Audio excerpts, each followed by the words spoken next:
Good evening, everyone. Welcome to Byju's Exam Prep IS. First and foremost, if my voice is clear and the video is clear, please give me a thumbs up. Please let me know.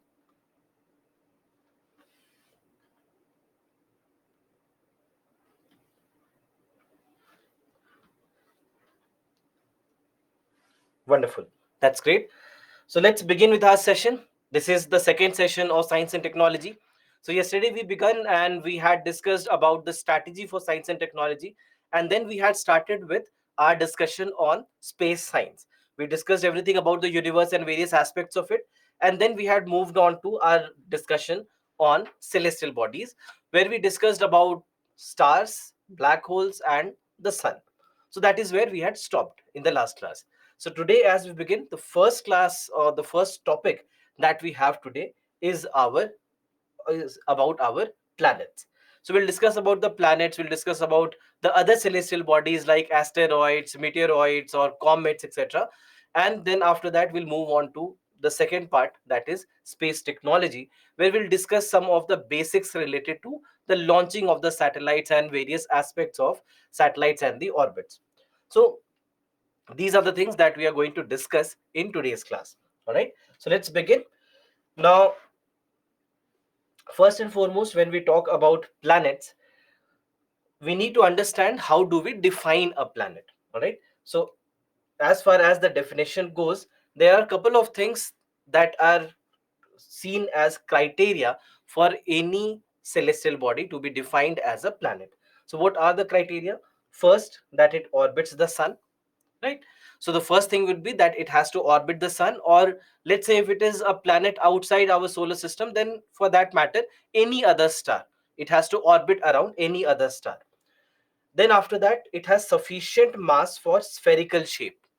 So as we had discussed about the stars as well in yesterday's class, we had discussed that in cases of stars also, the stars are having a spherical shape because of their gravity, and the gravity comes from their mass, the inner mass that any star has. Similarly, for a planet also, it has to be having a good enough mass so that it can also be spherical in shape, or let's say almost spherical in shape. And then the third point is about clearing its orbit. Now, what do we mean by clearing its orbit? We need to understand this third point. The first 2 points are pretty easy to understand, but the third point could be a little difficult point to understand. Now, when it comes to the third point about clearing its orbit, it simply means that there should not be anything in the vicinity. In the surrounding areas, there should not be any celestial body that has its independent existence. Meaning that if you have another celestial body near this planet, then that celestial body should be revolving around this planet. It should be revolving around its planet, just like, for example, our moon. It is very near the earth, but it revolves around the earth. It does not have its independent orbit. It should not be orbiting independently around the sun, but instead it should be always revolving around the earth. That is what we mean by clearing the orbit, that you should not have anything that has an independent existence around this planet. Now, why did we add this criteria? This criteria is something that was just added in 2006. Until 2006, only the first two criteria were taken into account for defining any celestial body as a planet. But then this third criteria was added in 2006. And this is where the number of planets in our solar system went down from 9 to 8. So this is where we saw that Pluto ceased to remain as a planet, and it was reclassified as a dwarf planet. Pluto was reclassified as a dwarf planet. Now, what do we mean by a dwarf planet? Now, dwarf planet basically is any planet or any celestial body that satisfies the first two criteria and doesn't satisfy the third criteria. All right. So, satisfies the first two criteria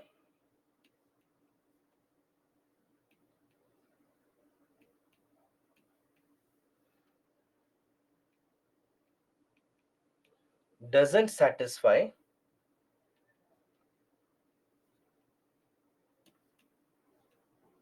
The third criteria. So in such a scenario, you will say that it's a dwarf planet. So Pluto then became a dwarf planet.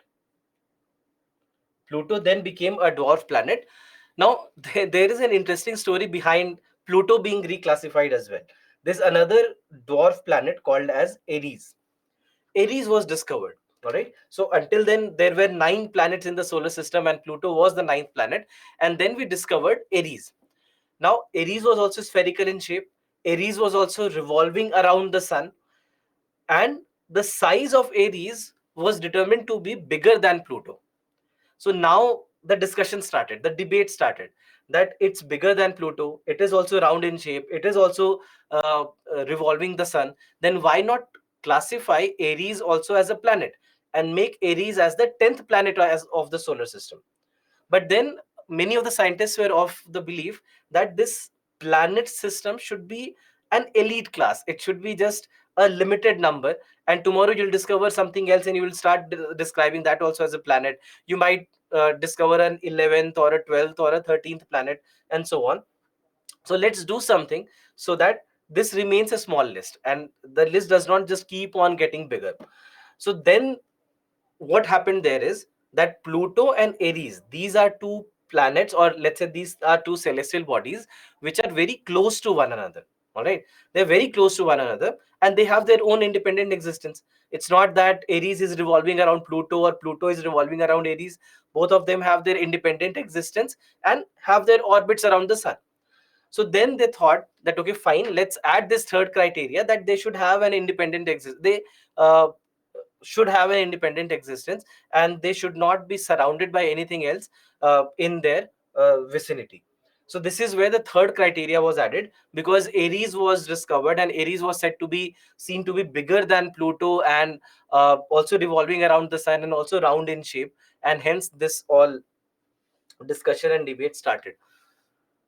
Later on, this was I think Voyager 2, when it was sent almost 2015-16.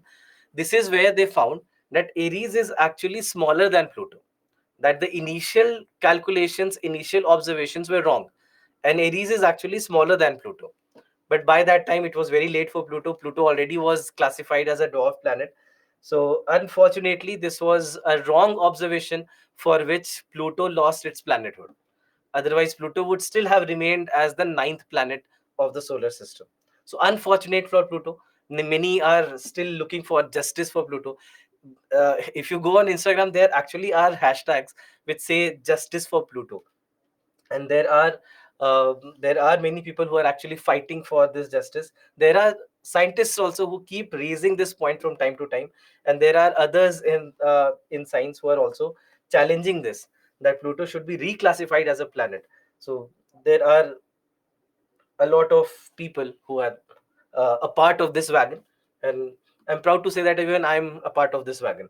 So but the stories aside, this is what the scenario is right now, that for anything to be classified as a planet, you need these three criteria.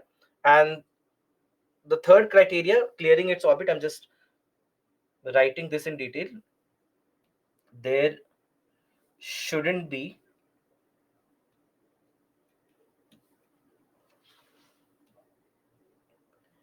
any other celestial body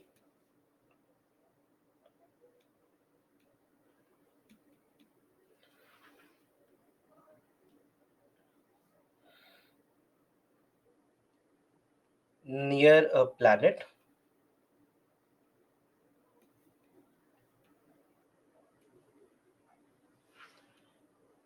having an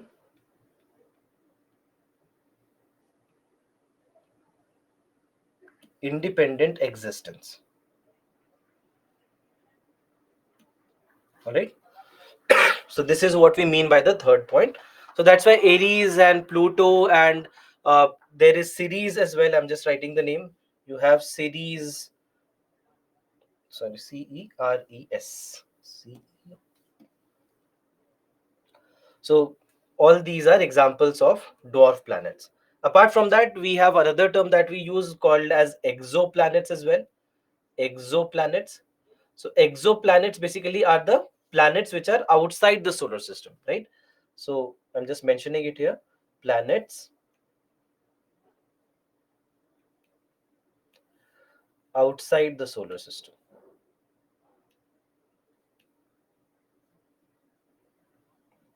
So all the planets that are outside the solar system, they are called as exoplanets. So in this manner, this is how we basically look at planets. Now, so Pluto no more is a planet. Pluto now becomes a dwarf planet.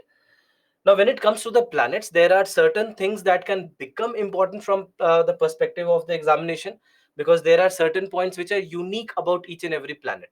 So there are certain things that you should know strictly from prelims perspective about the planets, and I'm sure that there are many of these facts that you already probably are aware of, but still, I just for the sake of your examination, there are chances, because I'll tell you something, a change, or rather let's say a revisit of a pattern that I've seen in the papers. uh, Questions based on celestial bodies, planets, sun, comets, asteroids, etc., they used to be very common and very popular in UPSC civil services, as well as your state level examinations as well. But after almost, I would say, 2011, 2012, we saw a gap, that they were not asking any questions based on celestial bodies, one of their, we would say, favorite subjects or favorite topics. But last couple of years, they have started revisiting it. A question on sun has been asked, a question on other celestial bodies has been asked, and very likely they are going to revisit all these areas again, because now they have uh, revisited the topic once, and it means that they probably will stick around this topic for a while. So uh, that's why I would say that this could be an important topic from that perspective. So there are certain things that are important. So just mentioning those points here, that for example, let's say if we talk about Mercury. Mercury is the closest planet to the sun, right? This is the closest to the sun.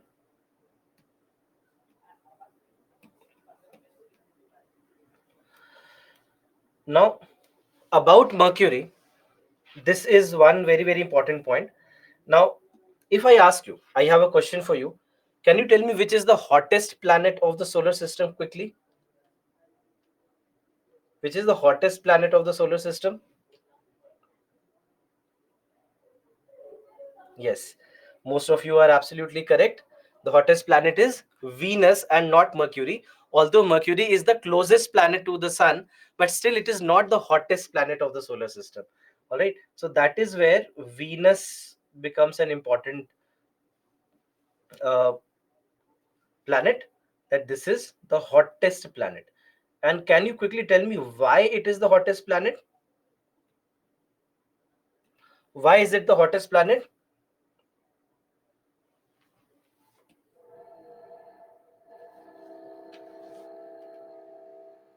Yeah, correct. So most of you have given the correct answer.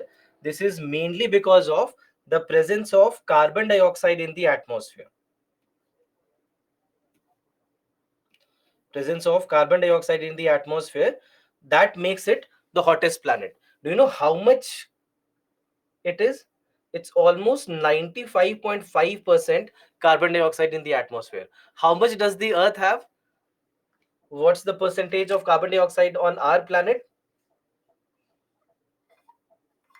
Yes, 0.04, 0.03. It's exactly 0.038%. So you can say that it's almost 0.04. So just imagine that with 0.04% of carbon dioxide, we are screaming about greenhouse gas effect, global warming, and so on.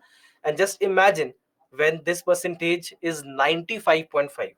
So the greenhouse effect on Venus is very severe, and that makes it the hottest planet of the solar system. All right. So that's why Venus is the hottest planet and not Mercury. Now, about Venus, there is something else which is very crucial, and this is the fact that its rotational motion is opposite to the rotational motion of most of the other planets. So, for example, let's say when you take the Earth or many of the other planets, you'll see that all these planets, they are revolving from west to east. Sorry, rotating. They are rotating from west to east. But Venus is a planet which is rotating from east to west. All right, Venus is a planet that rotates from east to west. So that's why this is very, very important. Rotates from east to west. It is also called as retrograde motion. So it is believed that maybe during the formation of the solar system, the early part of the solar system, it might have collided with some other celestial body, and that might have changed its direction of motion. It is believed so. We don't know for sure, but it is believed that this might have happened, changing the direction of motion for Venus. So it rotates from east to west. Now, if I ask you another question, do you know which is the densest planet of the solar system?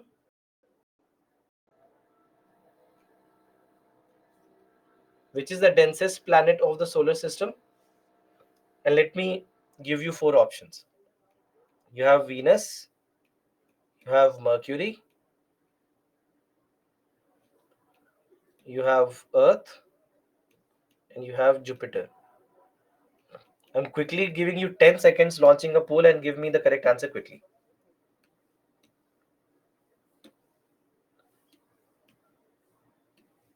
Please mark your answers quickly.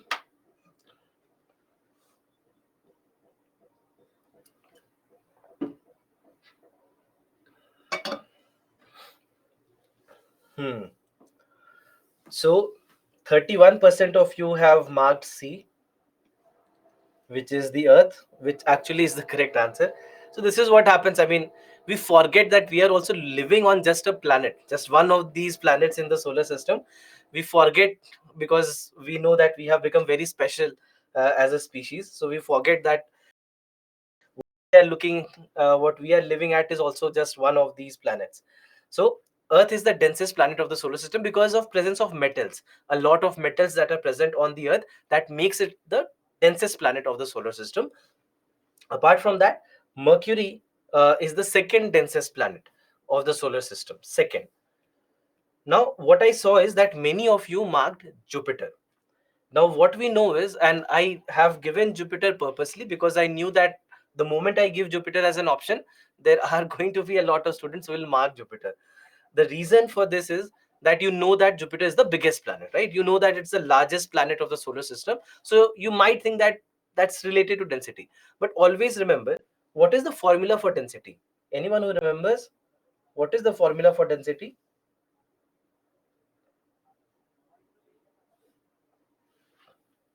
Yes, correct.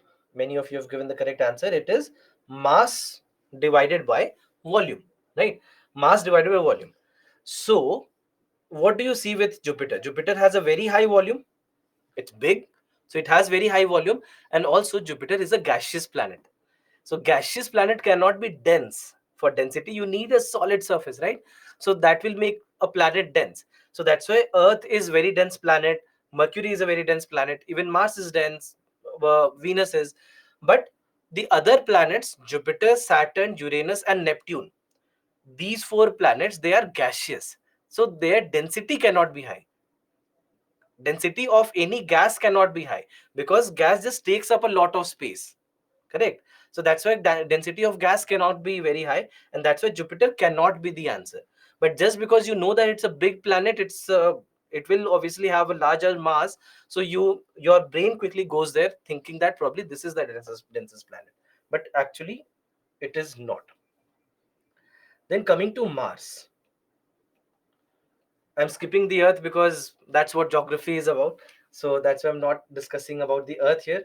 But coming to Mars, Mars is called as the red planet, correct? It is called as the red planet. Do you know why red planet? Why is it the red planet? Iron oxides, perfectly correct.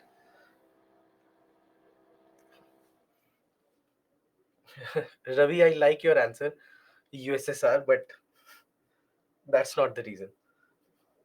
So it's the red planet because of presence of iron oxides. right? Presence of iron oxides. The soil basically has a lot of iron in it, so that makes it the red planet. That's why it looks red in color. All right. So for Mars, that becomes an important part. Then Mars, when it comes to all these planets, just remember this, that all these planets, they are also called as inner planets. All right. So there is something called as inner planets, and there are, on the other hand, you have outer planets. So inner planets basically are the planets that you have between the sun and the asteroid belt. All right, between the sun and the asteroid belt, all these are called as inner planets. So inner planets meaning you have Mercury, you have Venus, you have Earth, and you have Mars. So these four will be called as inner planets. So all the inner planets, they basically have a solid surface, right? They all have a solid surface. And the outer planets, they basically are, they have, they are also called as gas giants. They're called as gas giants. Also, one point which is very common between all the inner planets is that they have no rings. They have no rings. And when it comes to outer planets, all the outer planets have rings.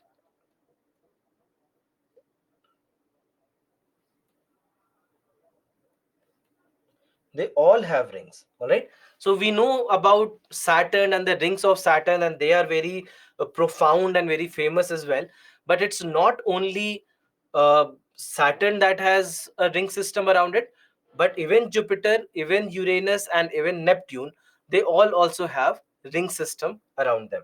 So that's why they all have rings. So let's say, as a question, I mean, I'm giving you all these facts because if they have to, these are the kinds of facts that they can ask about planets. So they might give you this as one of these statements, that this planet has a ring system or that planet has a ring system. Very clear demarcation. All the inner planets, they don't have rings. All the outer planets, they have ring systems. Also, when it comes to the number of moons, we see that Mercury has 0 moons. Then even Venus has 0 moons. Earth, we know that Earth has 1 moon, and Mars has 2 moons. So the number of moons here is pretty countable for the inner planets. But when it comes to the outer planets, the number of moons is pretty high. And you'll see that the number of moons, this number will also keep on changing from time to time. So recently it has been in the news because until last year, what we knew is that Saturn has the highest number of moons and Jupiter has the second highest number of moons. But all of a sudden, there were 20 new moons that were recognized for Jupiter. And then the number increased to 92. And I think for Saturn, it was 82 at that point of time. So Saturn was 82, Jupiter was 72. Then Jupiter became 92, and Saturn remained at 82. And so Jupiter had the highest number of moons. And then now, significantly more number of moons have been now recognized for Saturn, and the number has gone up to 145, if I'm not wrong, or 146. So now again Saturn has the top spot and Jupiter again has the second spot. So that's why these numbers will keep on changing. So no need to remember the number, that you need not know that this is exactly what the number of moons is, because there will be additions that will keep on happening, or maybe sometimes even subtractions happen, that something that they might have recognized as a moon, they'll later recognize that it's not a moon. So these kind of things will keep on happening. So no need to remember the numbers. Just that just remember that right now Saturn is sitting with the highest number of moons in 140s, if I'm not wrong, and Jupiter second highest with, I think, 95 being the number. So this is where we are right now. So that's why don't need to remember the the numbers of all these moons. So that's why these are things that are certain things that are related to all these planets. Now also, one of the things when it comes to the other planets, um, the outer planets that we have. So about Jupiter, We know that this is the largest planet, right? Jupiter is the largest planet of the solar system. Now, when it comes to Jupiter, there is something else which is very famous about Jupiter, and this is about the great red spot that it has. There is something which is called as the giant red spot or the great red spot. So, this red spot, although this is something that looks like a spot on Jupiter, is actually not a spot, but rather these are winds. These are winds on Jupiter. So these are winds on Jupiter, which when we look from the telescope looks like a spot on the surface of Jupiter. So that is what we know about Jupiter. Then when it comes to Saturn, about Saturn we obviously know about the ring system and it having the most profoundly visible ring system. But apart from that, as we discussed, that it has the highest number of moons.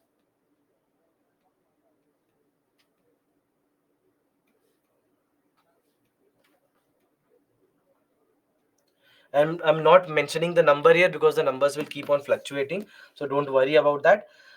Then after that, when it comes to Saturn, Saturn probably has the least density. It is said that the density of Saturn is so less that even if you have water, it will just float on water. It has such less density. So that's why it has very, very less density. Uh, if let's say you had a bathtub which is good enough or large enough to hold Saturn, it would just float on that water. It has such a low density. So that is there. But one more thing, that it is also said to be the flattest planet. All right. It is said to be the flattest planet of the solar system. So that also becomes a very crucial information about it. Just give me one moment, please.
Sorry, am I audible and visible?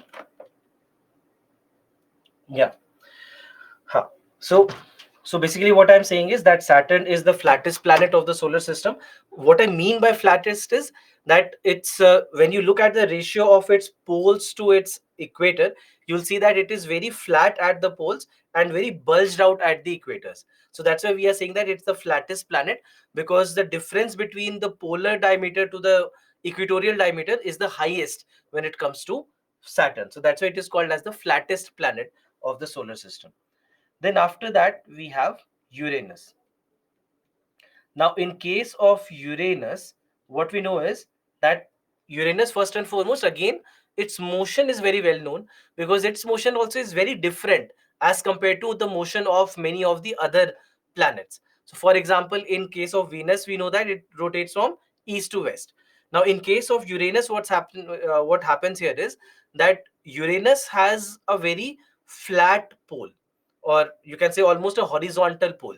So, because of that, what happens is that the uh, rotation of Uranus looks like it is just rolling around the sun, because it has a very flat, uh, I mean, almost a horizontal axis. For Earth, we know that it has a little tilted axis, correct?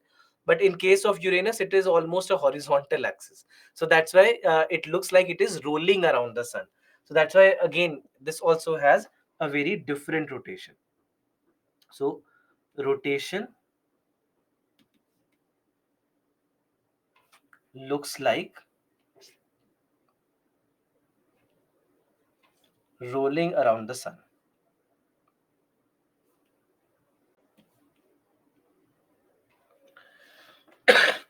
Then, in case of Uranus, also what happens is that sometimes it reaches temperatures which are lesser than Neptune.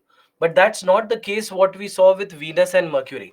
Because in case of Venus and Mercury, we know that Venus always is hotter as compared to Mercury. But in case of Uranus, it happens sometimes that it reaches temperatures which are even lower than the temperatures that are registered on Neptune, although Neptune is the farthest planet. So it does happen sometimes, and it also, again, it happens mainly because uh, when it comes to Neptune, Neptune has a large amount of methane. So Neptune, many a times, that's why it is also called as the blue planet. It is called as the blue planet because it has large amount of large amount of methane.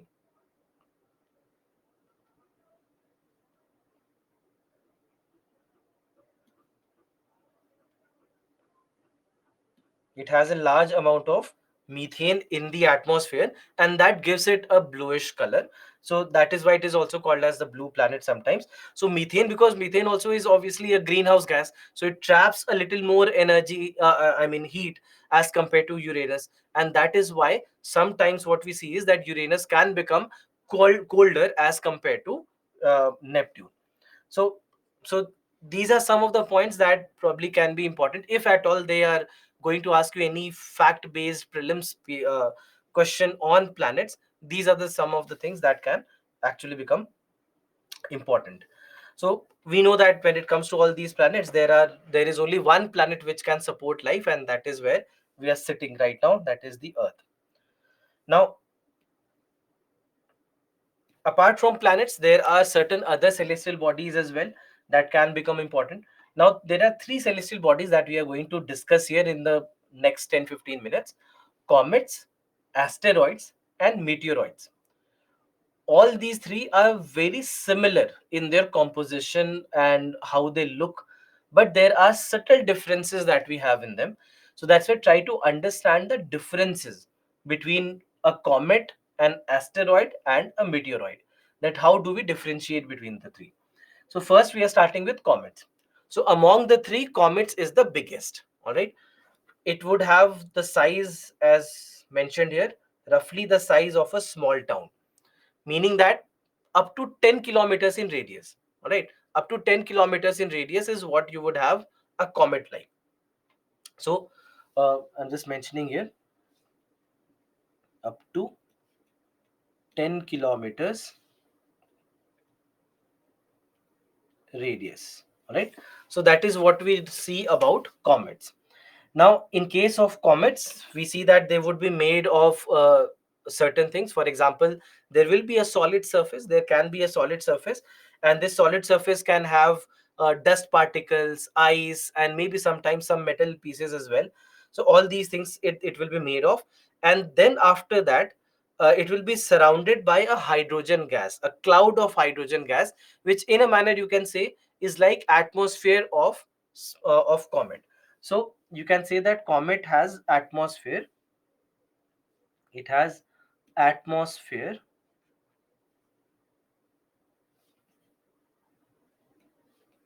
made of hydrogen. All right, it has atmosphere made of hydrogen. So there is a hydrogen cloud. You can say that in a manner there is a hydrogen cloud that is surrounding it, that is surrounding this small piece of, you can say, stone kind of structure, where you have maybe metals, ice, dust particles, carbon dioxide, frozen gases, ammonia. All these things can be present at the center and then surrounded by the hydrogen cloud. Now what happens is that in case of a comet as well, the comet can also have a fixed radius, or let's say fixed orbit around the sun. All right, now sometimes it will come closer to the sun, and as it starts to come closer to the sun, this is where we start looking at a comet which also has its tail. Comet is very well known for its tail, right? That there is a very profound tail that you can see on any comet. So that tail basically is made of all these frozen gases, etc., which start to melt and they start to gasify as they come closer to the sun. So that is basically what happens in a comet, and that's why comet will have a long tail. So so it can have dust, ice, carbon dioxide, ammonia, methane. Metals also can be present. So all these things also can be present on a comet. All right, so basically this is what happens. So there are actually two kinds of tails. One is a visible tail and an invisible tail. But the one which is visible, it basically happens because when it comes close to the sun, all these things will start to melt, and that will lead to the formation of this tail of the comet.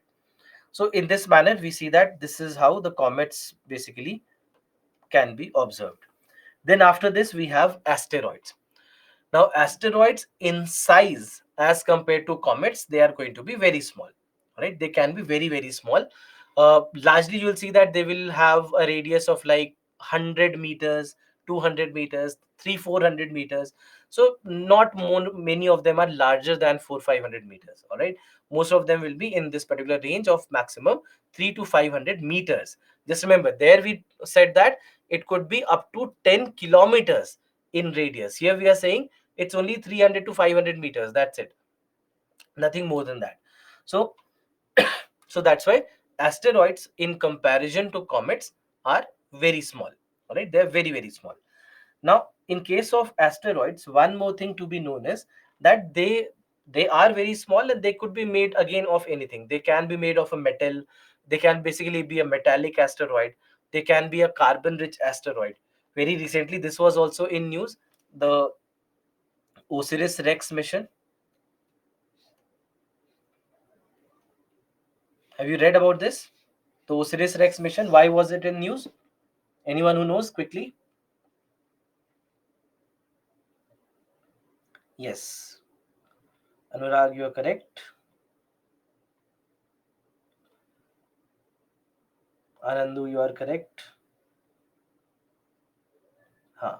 So many of you have given the correct answer. That's great. So basically, it came back with an asteroid sample. The asteroid that it went to, the name of the asteroid is Bennu. And this Bennu basically is a carbon rich asteroid. It is a carbon rich asteroid. Now, Osiris Rex was a sample collect mission. So it went to Bennu. It basically, you can say, blasted off its surface. So it collected samples from its surface, and now it has brought it back to the Earth. Just a few days back, it has brought it back to the Earth. So now we'll analyze the surface, try to understand the composition and everything. So this is what asteroids are. So asteroids could be made of a metal, they can be made of carbon, they can be made of anything that you can say a planet is made of, right? Because it is also believed that the asteroid belt that we have between Mars and Jupiter, it might have been an ancient planet, and this planet might have just broken off into large number of pieces and kept on revolving in the same orbit. So that is what might have happened and might have led to the formation of an asteroid. So that's why asteroids largely are made of everything that a planet will be made of. They will have no atmosphere. All right, there is no atmosphere. So that's why we are saying that it is airless rocky worlds. Airless meaning that it has no atmosphere. It has no atmosphere.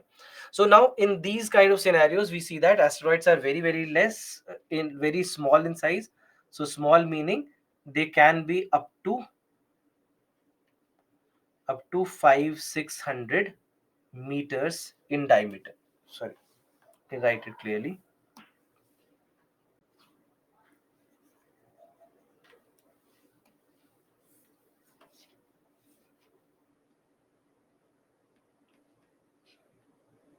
Up to 500-600 meters in diameter. So very small. All right, very small as compared to comets in most of the cases. All right, I'm writing mostly because there are certain which can be little larger than this. So mostly up to 500-600 meters only. Now, so this is what asteroid is. So comet has an atmosphere. Asteroid does not. Comet is larger. Asteroid is smaller. Comet can be made of mix of a lot of things. Largely, asteroids are made of one single material in most of the cases. So that is how we see that they are different. Then after that we have meteors, meteoroids, and meteorites. Now here the most important term is meteoroid. All right, meteor and meteorite are two different terms which are given based on the position of a meteoroid. All right, the based on the position of a meteoroid, we see that all these things are placed. Now when it comes to a meteoroid, meteoroid can be even smaller than an asteroid. It can be even smaller than an asteroid. That in most of the cases they can be just as small as just 10 meters in size. Just 10 meters in size. In most of the cases, meteoroids will be like that. They do not have a fixed path. That, for example, in comets case, we discussed that they have a fixed orbit around the sun. Very large orbit, but they have a fixed orbit around the sun. Most of them are outside Neptune, I mean beyond Neptune, but at least they have a fixed orbit. In case of asteroids also, most of them they are between Jupiter and Mars, so they also have a kind of a fixed orbit. In case of meteoroids, that's not the case. They do not have any fixed orbit. They will just keep hanging around in space wherever they want. Now these meteoroids, they will be made of metals. They can be made of, again, metals. They can be made of iron and nickel in most of the cases. So extraterrestrial nickel and iron is what they'll be made of most of the times.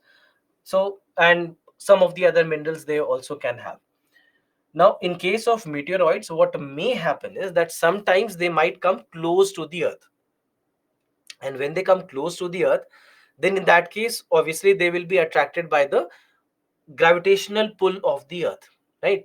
So gravity of the earth will pull it towards itself, and as it pulls it towards itself, this is where this meteoroid will come or will be pulled by the earth, and it will completely burn up in the atmosphere, because earth has a very thick atmosphere and there will be a lot of air resistance because of the high speed of this meteoroid, and it will completely burn up as it enters the earth. In such a scenario, this meteoroid is called as a meteor, right? In such a scenario it is called as a meteor. But if in case, let's say, it does not completely burn up in the atmosphere, and then small pieces, let's say, they fall on the earth, or sometimes even bigger pieces can fall on the earth, then in that case it is called as a meteorite. So that's the basic difference, that uh, meteoroid basically is something that will burn up. uh, when it burns up completely, when it passes through the atmosphere, it is called as a meteor. And when meteoroid that survives the falling, that will be called as a meteorite. So that's the basic difference. That's the basic difference, that meteoroid is the one that you have in space. Meteor is the one that will completely burn up in the atmosphere as it passes through it. Sorry. And meteorite is something that would fall on the earth. So that's the basic difference between the three. So sometimes that's why meteors, these are also called as shooting stars, right? They're also called as shooting stars, and many people also make a wish when they see a shooting star, and this is probably what also happened to the dinosaurs. If you know about the extinction of dinosaurs, uh, there is something called as mass extinction. So there is something called as mass extinction, and this mass extinction happened mainly because there was a meteorite, or a meteorite number of meteorites that fell on the earth, and because of its falling on the earth, it might have released a lot of dust, a lot of dust particles, etc., and that would have covered the entire earth, blocking the sun rays from entering the earth. That would have stopped the photosynthesis and every other animal that is dependent on that photosynthesis. And that's why the primary consumers, the producers, the primary consumers, the secondary consumers, and all of them, they would have died. And almost, it is believed that almost up to 85% of all the species that were living on the earth at that point of time, they just lost their lives, including the dinosaurs. So that is basically what might have happened, and it ultimately probably would have led to the extinction of the dinosaurs. So uh, so that's why meteorite can be so dangerous, and from time to time you might hear these kind of news that there is an asteroid that is heading towards the earth, there is a meteor that is heading towards the earth, and the scientists are worried about that, because if at all, if it's a big one, if it comes to the earth, it can lead to a similar fate for all of us that happened to these dinosaurs. So that is why all these things can become very crucial. Look at this question. This question was asked in your paper. Please read the question.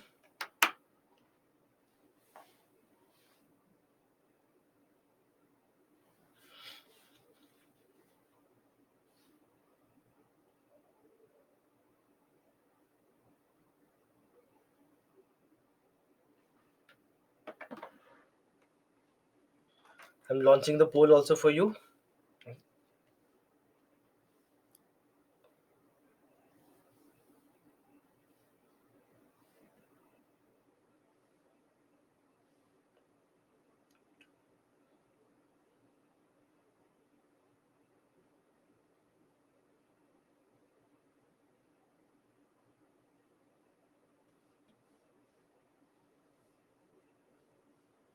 All right, I'm just launching the poll. Just give me 10 seconds.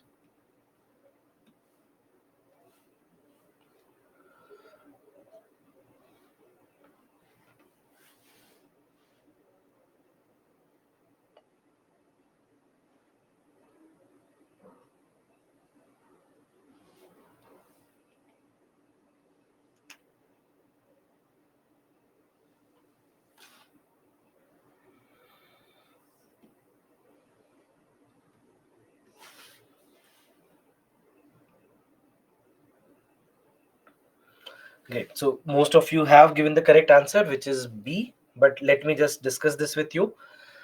What is the difference between asteroids and comets? First is, asteroids are small rocky planetoids.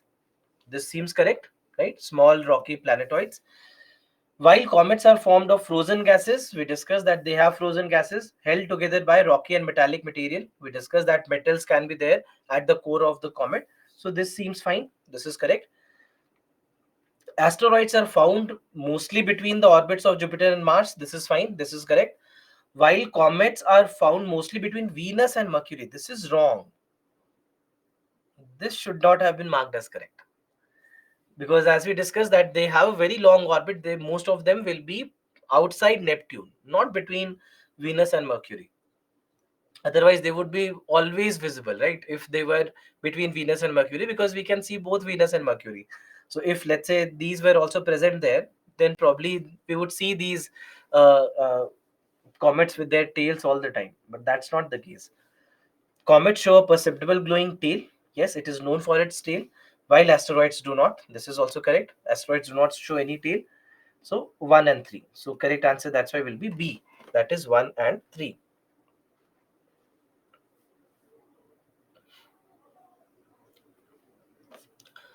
Now, after this, we come to almost, you can say, the edge of our solar system, and this is where we have something called as the Kuiper belt. Now, when it comes to the Kuiper belt, this is something which is located beyond Neptune. As you see this This is where you have Neptune, and beyond Neptune you have a very wide region which is called as the Kuiper belt. Now, this is a region where we have a lot of small celestial bodies. A lot of comets are present here. A lot of dwarf planets are present here. A lot of just small dust particles, meteoroids, etc. They're all present here. Now, why such a large number of all these celestial bodies are present here also has a reason. The reason is that now you have come far across from the earth, from the sun, right? So because of that, now the gravitational pull of the sun is little, you can say, weaker as compared to what it has been. So because of this, uh, a lot of smaller celestial bodies, they can exist here. Because if the same celestial bodies, they were present in, let's say, uh, they were present somewhere in the lower, or let's say the inner part of the solar system, then in that case it would have been very difficult for them to survive there, because they would have just been pulled by the sun. But because they are so far away, it makes it easier for them to survive here. And that's why a lot of these celestial bodies, a lot of these smaller celestial bodies, they are found in this Kuiper belt. All right. Now, uh, in this particular scenario, so that's why the Kuiper belt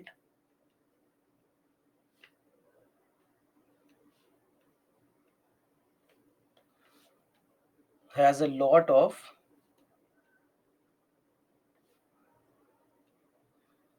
small celestial bodies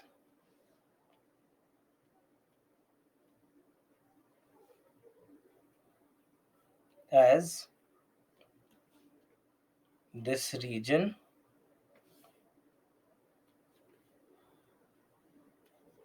is far away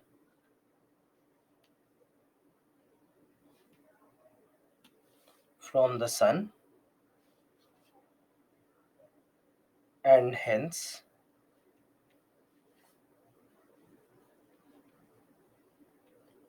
gravitational pull of the sun is weak. All right. So that is basically why we see that this is something. Now, in case of Kuiper belt, what we see is that it is located between 30 to 55 astronomical units. So when we say astronomical units, do you know how much is one astronomical unit? Any idea, anyone? How much is one astronomical unit? Correct. It's almost 100, almost, I'm saying almost 150 million kilometers, which basically is the distance between the sun and the earth.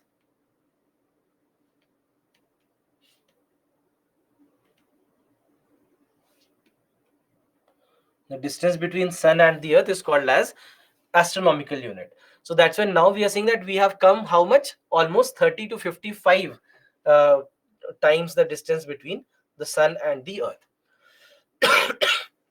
Then lastly, we have something called as Oort cloud. Now this Oort cloud basically is, you can say, the end. This is the end of the entire solar system, because Oort cloud, you can say in a manner, is a boundary between our solar system and any other solar system. It acts as a boundary because it is a very large space where you have nothing, where you have maybe ice particles and smaller particles like that, a lot of frozen gases. For example, it can have a lot of ices such as water, methane, ethane, carbon monoxide, hydrogen cyanide, etc. All these things are present here.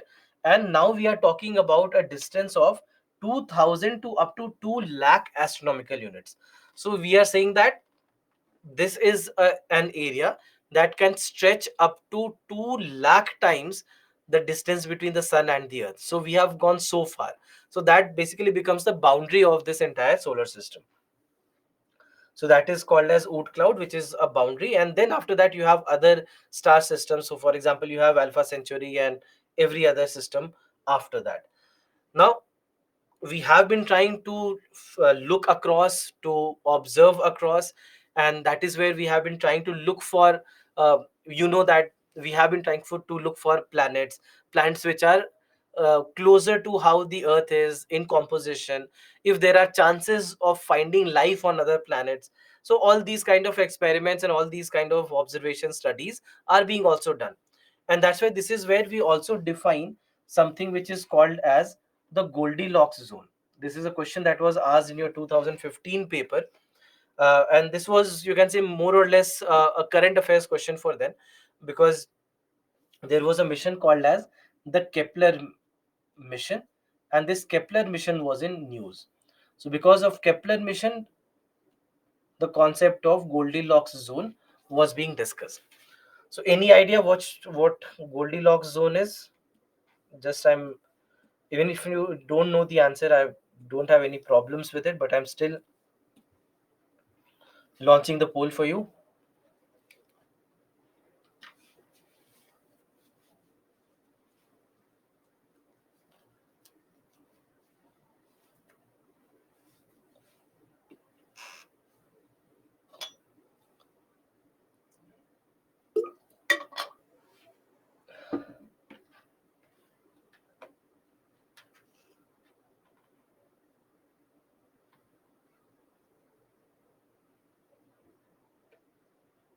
Great. So many of you have given the correct answer, almost 58% of you, and this is correct. The search for Earth-like planets in the outer space. So when it comes to Goldilocks zone, we are talking about a region where the temperatures are neither very low nor very high. So we would say that Goldilocks zone is an area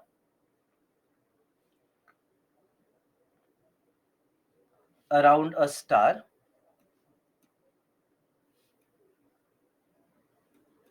with moderate temperatures.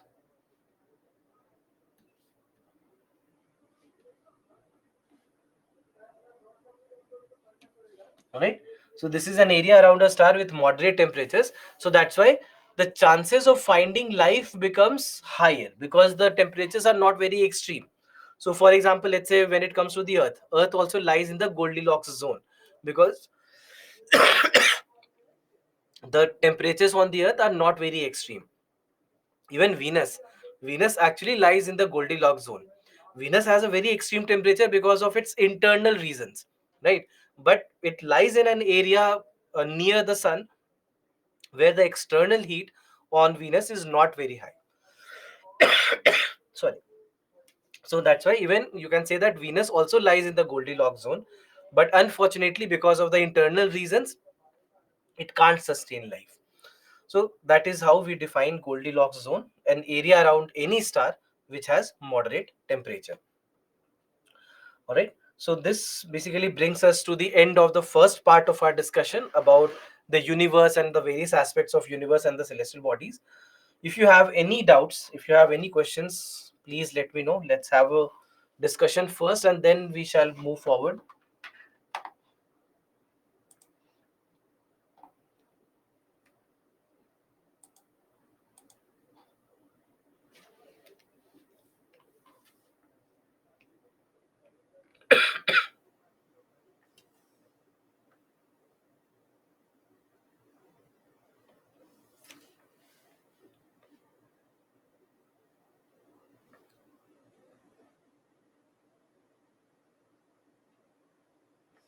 Zone where water is available in liquid form. Yes, Gavit, you can say that, and that's mainly because of moderate temperatures.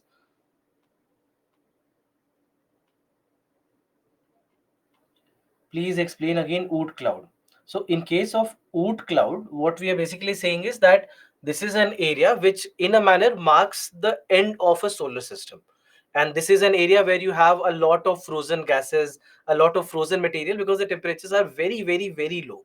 So that's why water in its ice form or other gases like ammonia or carbon dioxide or cyanides, etc., in their frozen form, and that demarcates in a manner the boundary of any solar system and separates all the gravitational and other effects of one star from the other. Please explain Saturn flatness via diagram. Okay, so basically what we are saying is that Saturn is the flattest planet, meaning that you can say that in a manner this is something like this, that it is very bulged out at the equator, all right, very bulged out at the equator and little flat at the poles. So that's why the difference between the diameters of its polar diameters and the equatorial diameters is very high, and that's why we say that it's like a flatter planet.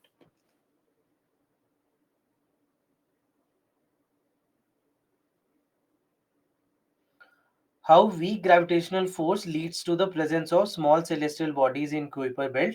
So basically what happens is, because the gravitational force is weak, that's why they can remain there. They have very small mass. So if, let's say, a small mass body, if it was near the sun, it will quickly be just uh, pulled by the sun. Because of the gravitational effect of the sun, it will just be pulled by the sun.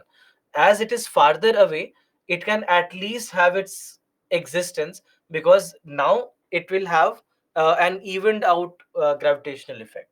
So that's why it will not be simply falling towards the sun, and instead it can remain there.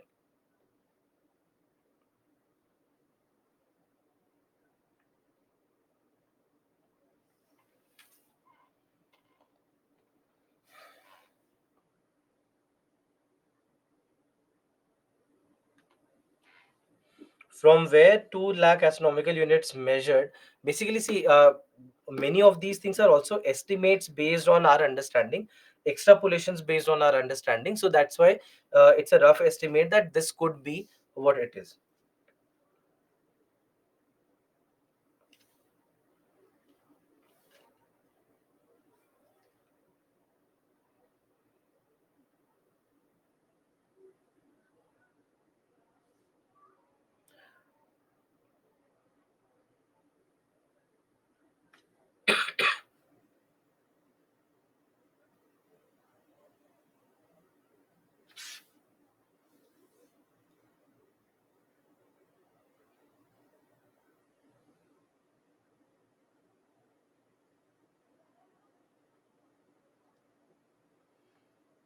Why Venus rotates from east to west? As I told you, that basically it is believed that the uh, early formation of the solar system is where it might have collided with some other uh, planet, or maybe some other celestial body. It might have changed its direction. The gases on Saturn and Jupiter. So largely we see that hydrogen and helium are the gases which are present mostly on all these uh, gas giants, or all these gaseous planets that we have. So most importantly, you can say that these are hydrogen and helium. So for example, let's say in case of Saturn, it's almost 75% hydrogen and almost 25% rest remaining helium.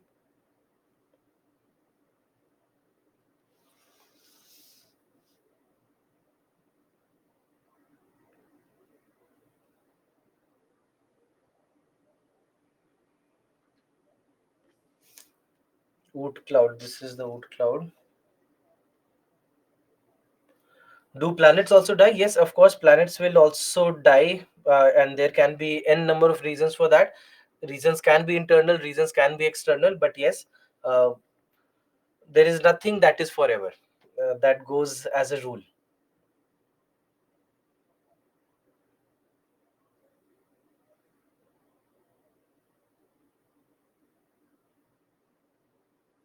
Dart mission is also related to an asteroid mission. It was in the news also last year and this year as well.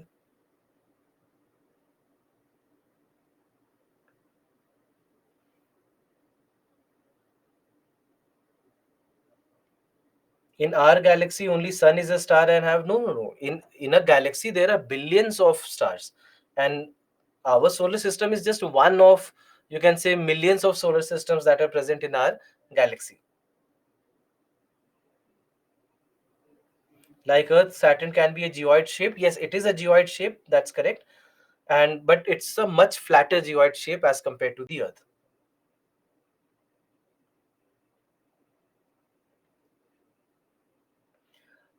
How meteorites made a blockage to the sun resulted in mass extinction? It is believed that not the meteorites itself, but rather when they fell, they released a lot of dust into the air. It was like an explosion that is happening because of the impact that they had on the Earth, and that covered the atmosphere. That would have covered the atmosphere.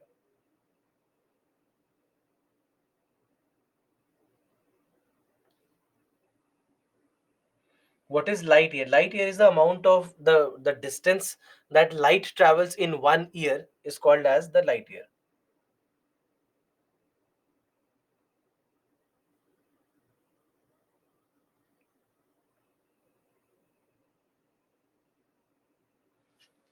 Comets have tails like shooting stars. Yes, in a manner you can say that, but they will look like a passing by star.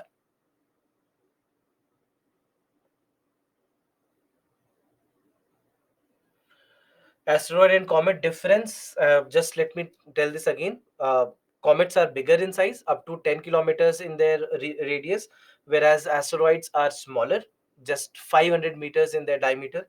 Then, apart from that, comets will have a hydrogen cloud. You can say, in a manner, an atmosphere. Whereas in case of asteroids, there is no atmosphere as such. Then asteroid will be made of, largely it will be composed of a single kind of material.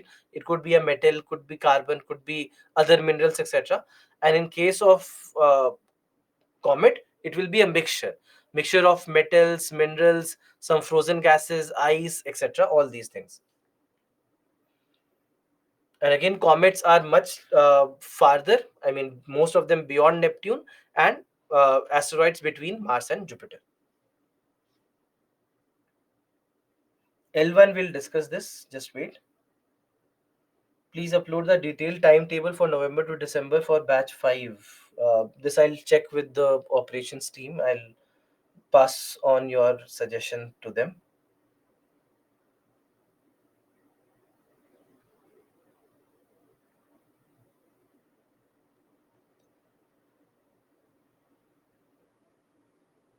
The spherical shape is because of gravity, that's correct.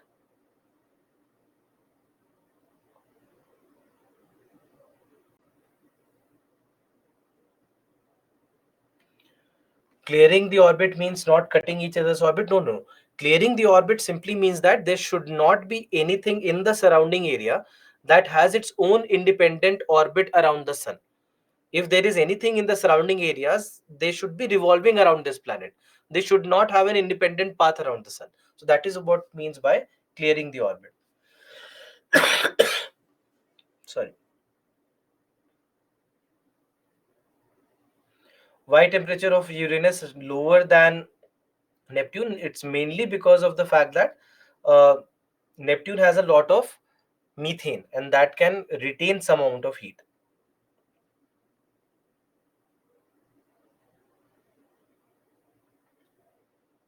Giant red spot, basically what we are saying is that it's a storm that has been raging on Jupiter, and that's why it looks like a spot when looked from a distance, but it's actually not a spot, but rather uh, a wind that we have observed there.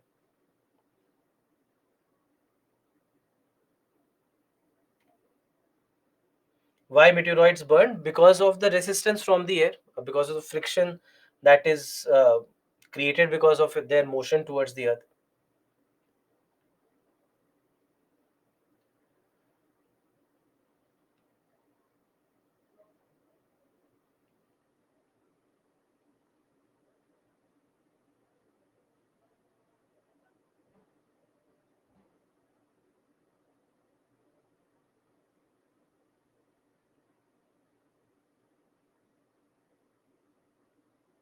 Hmm. There are many questions that are commonly asked by many of you, so that's why I've just picked the common question and I've answered them. I'm not sure if I've missed somebody's question.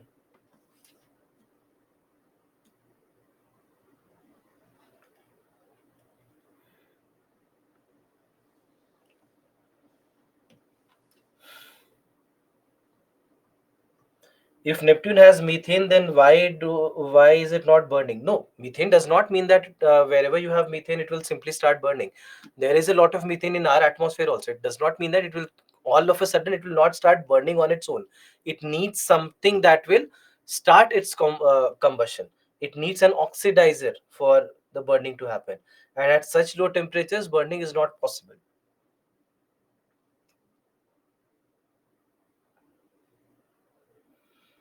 What is Halley's comet? Why is it so popular? Halley's comet has been one of the earliest comets that have been seen, and it has been very visible, and that's why it has been very popular.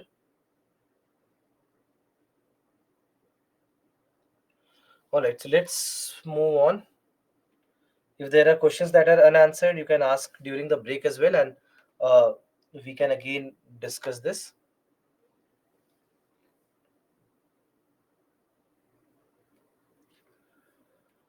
All right, so we start with the second session. Now, the first section that we have discussed until now, most of the things that we discussed, they are largely important from your prelims perspective. All right, questions are expected more in your prelims examination from whatever we have discussed until now. Now, the segment that we are entering now, this is a segment that can be equally important for prelims and mains examination. So that's why you have to look at this area from the perspective of both the papers, and we'll also keep on discussing what are the scenarios under which some kind of question in the mains examination could also come. Now, first and foremost, when we are talking about the space technology, we are now going to discuss about what the satellites are and what do we mean by a satellite, how do we launch a satellite, the various aspects of the applications of satellites and the orbits where they are being launched. And there are all these aspects that we are going to discuss now. Now, in case of the space technology, we know that our observations basically about all these things that we discussed, they either can be based on the telescopes that we have, the number of different types of telescopes that we have, or maybe through a satellite or a mission that we launch. So it can either be ground based observation, or it could be space based observation. So when we say ground based observation, we largely are talking about telescopes. We are largely talking about telescopes, deployment of telescopes, and using these telescopes to observe the night sky. Now, this observation, it can be done with the help of a large number of different types of telescopes, but there are two telescopes which are the most common and the most widely used. You have optical telescopes and radio telescopes. So, optical and the radio telescopes, these are the two most widely used telescopes. Now, in case of optical and radio, just try to understand what do we mean and how do they take their observations. So first one that we have here is an optical telescope. Now, in case of optical telescope, it is called so because it uses the visible part of the electromagnetic spectrum. The images that we get from an optical telescope will be similar to the images that we basically can also observe. How we perceive the world, how our eyes would see a planet, in a very similar fashion, an optical telescope will also provide us with the images of any given planet. So that is basically how the things work in case of optical telescopes. So here also you just have to understand that it uses the visible part of the electromagnetic spectrum. Now, in case of optical telescopes, we see that optical telescopes become the most popular of all the telescopes. And that mainly happens because of the fact that these optical telescopes, these optical telescopes, they basically will give us the same image as we can see the world. So that's why they are popular, because the images that you're getting is how you actually would also see something. So, and in case of India, we see that there are couple of telescopes which are very important for India. There is one which is located at Devsthal in Uttarakhand. There is one which is located at Hanle in Ladakh, and then one that we have in the Javri Hills in Tamil Nadu. So these are the three optical telescopes that India has. Now, when it comes to these three optical telescopes, out of these, the one that we have at Hanle, it is particularly very popular and very important for India as well. And Hanle is the place where we are also constructing the Dark Sky Reserve.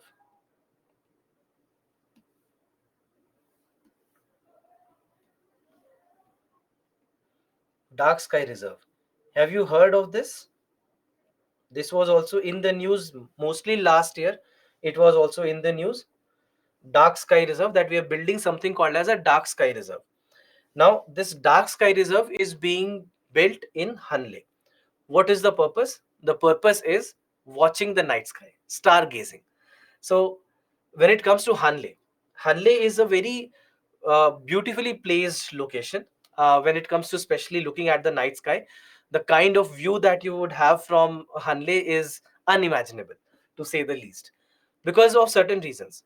First of all, it is in Ladakh, a cold desert area. Cold desert meaning, desert simply meaning that there is no rainfall or very, very little rainfall. The rainfall can be as less as just 2 or 3 days in the entire year. Just 2 or 3 days in the entire year in case of Hanle. So almost no rainfall means no clouds, means very clear picture of the night sky. That's the first reason. Second reason is that it's a very off location. All right. It's very far away from any populated area. For example, even the Leh city, it's almost, I think, 200 kilometers away from Leh city. So it's an area which is a very remote area. All right. Very remote area. The conditions here are very harsh. The temperatures can go as low as -30, -40 degrees Celsius at times. So at least up to -25 to -30 degrees Celsius. So temperatures will be very low. Water availability is almost negligible because there's no rainfall, there's no source of water. So almost no water, almost no rainfall.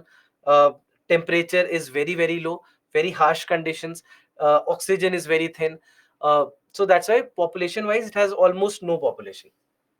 And even electricity supply there is also not present. I mean, there is no thermal electricity or any other source of electricity like that. No, obviously no hydroelectricity power plant nearby. So they rely completely on solar energy. So so light pollution also is almost negligible, air pollution almost negligible. So because of all these factors, climatic factors and other external factors, it becomes a very beautiful place to look at the night sky. And that is why a dark sky reserve is being uh, built here. So dark sky reserve basically meaning that this is where you can get a very clear picture of the night sky.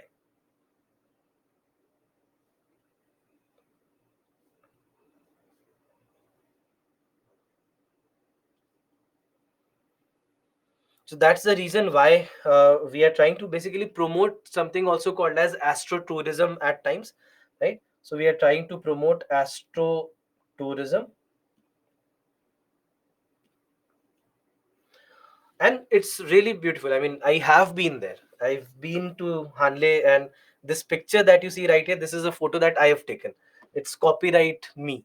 So, and this clear picture that you see, bright sunlight that you see, the temperature here while uh, being such a bright sunlight, the temperature was almost -15 degrees Celsius, and the night temperatures were lesser than -20 degrees Celsius.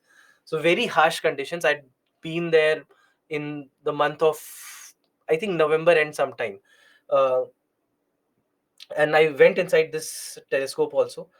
As a visitor, I went there. They showed me around the mirrors and the lenses, etc., that they have there. So, and I understood why all these things. Why I can tell you, because I've seen it upfront and I understand how the things are. Even transport, there's no public transport available. There is just one bus that goes to Hanle from Leh. That's on Saturday. So every Saturday one bus goes there, and every Sunday that bus comes back. So there's only one bus in a week. So it's not that you have a very easy availability of public transport. And if you want to take private cabs and private taxis, they can charge you a lot, and it's not easy for everyone to just go there. So that's why it becomes very remote area, and it's a wonderful area. There was even no telephone network, I mean no mobile phone network also. So I was at peace, you can say, for a couple of days. So so that's a wonderful place to be in. I mean, if at all you are interested, the view of the night sky is nothing that you can imagine. That even if you, let's say, are living at a far off area, you might have been able to see a lot of stars in the sky. But even then, the entire Milky Way galaxy will be visible from there. You can just Google some of the pictures and you'll understand what I'm talking about. I could not take the pictures because I did not have a good camera. Otherwise, I probably could have shown you that photograph as well. So this is basically about optical telescopes. Then we also have radio telescopes. And there are two important radio telescopes that India has, one located in Pune in Maharashtra, and there's another one again at Ooty in Tamil Nadu. So these are the radio telescopes. Now, radio telescopes will capture the radio waves. Now, obviously, we cannot see the radio waves. We cannot observe the radio waves. For example, our mobile phones also work on radio waves, but you do not see waves around, or you cannot really observe the radio waves. But a lot of communication can be based upon radio waves. And same is happening here as well, that we are basing our observations on the radio waves. Now, why radio waves? Also because radio waves are long waves. Why it matters, we'll discuss that later. I'm not going to discuss this now. When we go to IT and communication chapter, that is where we'll discuss the importance of long waves. All right. So radio waves are long waves, and that's why it becomes the second, you can say, most popular option after the optical telescopes. Now, in case of these telescopes, if you see the difference in observation, this is an image that has been taken by a radio telescope. This is a picture taken by radio telescope, and this is a picture that has been taken by an optical telescope. So as you can see, the second picture is the one that is closer to how we would observe Jupiter if we see Jupiter, right? And the first picture, if you see, that's the image taken by a radio telescope. So that's very different, right? That's not how you look at Jupiter. That's not how our eyes see Jupiter when we see them, if at all we see them, right? So that's basically the difference between a radio and an optical telescope. So these are parts of, you can say, ground based observation. Or there are other telescopes as well. For example, there are infrared telescopes. For example, the very famous james webb James Webb Space Telescope is an infrared telescope. Similarly, there are X-ray telescopes as well. Our own astrosat was based on X-rays. So in this manner, we see that there are various different types of all these telescopes. Now, coming to our most important discussion, and this is about how we launch a satellite. Now, for launching the satellite, we first and foremost, what we need is that the object should be able to stay in the orbit. Because if we are launching a satellite, the satellite will be in an orbit, right? They'll have to be in an orbit, and for them to be in an orbit, we'll see that certain laws of physics have to apply on them. And whenever we plan something, whenever we design something, we design it on the basis of all these laws of physics. And here the most important law that works here is the first law of motion, what we also popularly call as Newton's first law. So what does Newton's first law say? That an object at rest will remain at rest, an object in uniform motion will remain in uniform motion unless acted upon by an external force, right?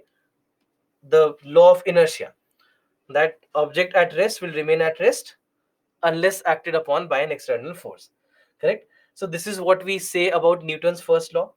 Now, this Newton's first law is something that will be applicable on all these satellites that we launch into space.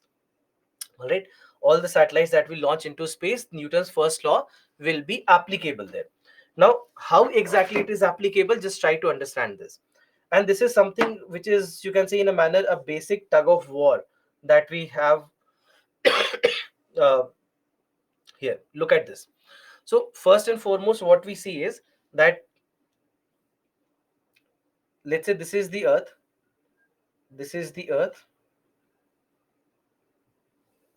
and then let's say this is the satellite. Now what we want is that the satellite should remain in its orbit. So for something to remain in its orbit, all the forces there should be balanced. Just take this example. Let's say you have a surface, and on this surface you have a block that is kept there. So this block, let's say you start to push the block in a direction. So when you push the block, when you provide it certain amount of force, it will start moving in a certain direction, in the forward direction. All right. So let's say I start putting force in this direction, so it starts going in that direction. Let's say I have put a 10 Newton force here. Then suppose that somebody else also comes from the other end, and they also start pushing it from that end, and they are also putting a 10 Newton force on it. Then what happens? The force from both the sides are balanced. So then in that case, this box will remain where it is. So something similar needs to happen for a satellite as well. That wherever the satellite is, all the forces acting on that satellite from all the ends should be zero. So now there is one force which is constant, which is the gravity of the earth. So earth with its own gravitational force will keep on pulling the satellite towards itself. Sorry. So we need to provide a counter force. Correct. We need to provide a counter force which will act in the opposite direction. We need to provide a force opposite to the force that is the pull of the gravity of the earth. So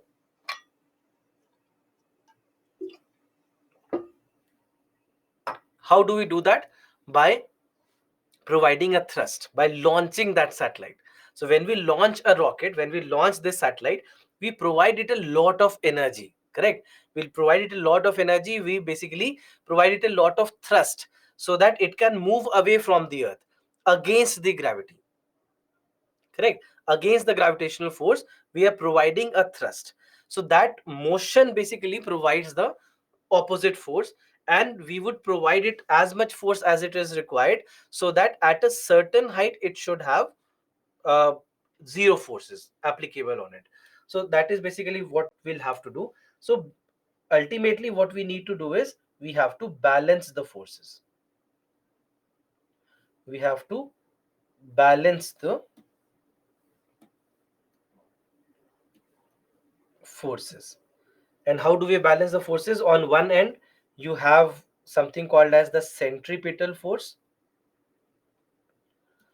Centripetal force, which has to be equal to something called as the centrifugal force.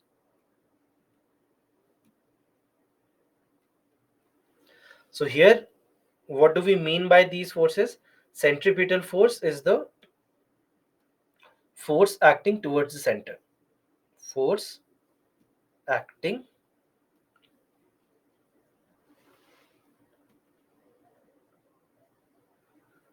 towards the center. In this case, it is gravity, right? In this case, it is gravity. The gravity of the earth with which the earth is pulling this force. And on the other hand, you have centrifugal force, which is the force acting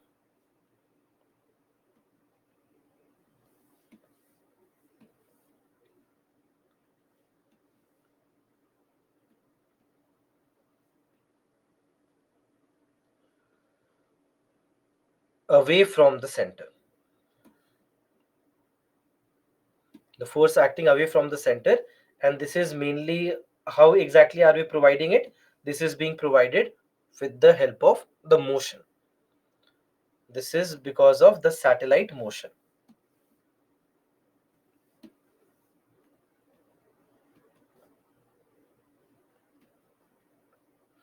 So this is how we will try to balance these two forces, and wherever we have been able to balance the forces, that is where it will start taking the orbit. So the calculations that we will do, the force that we will provide, will be based upon what is the height at which we want to place the satellite.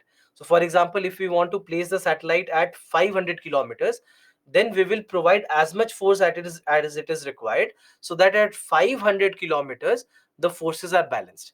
If let's say we have to send it to 35,000 kilometers, then we will provide it the force in a manner that at 35,000 kilometers the forces should be balanced.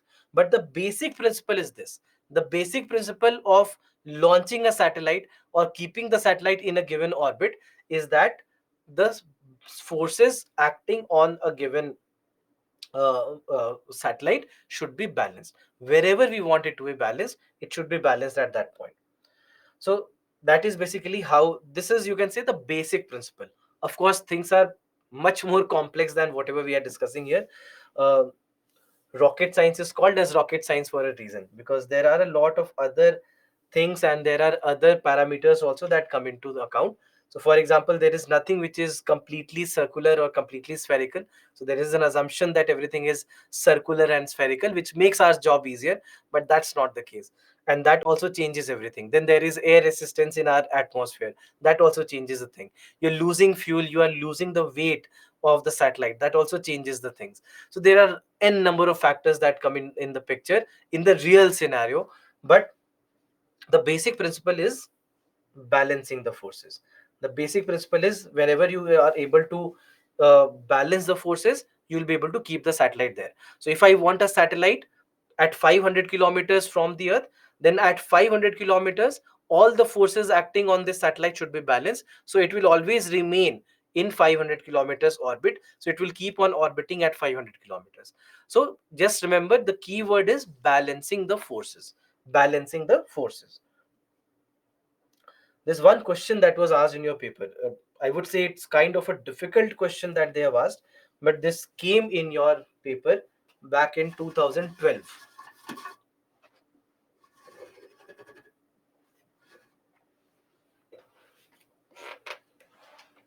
I'm just launching the poll also for you.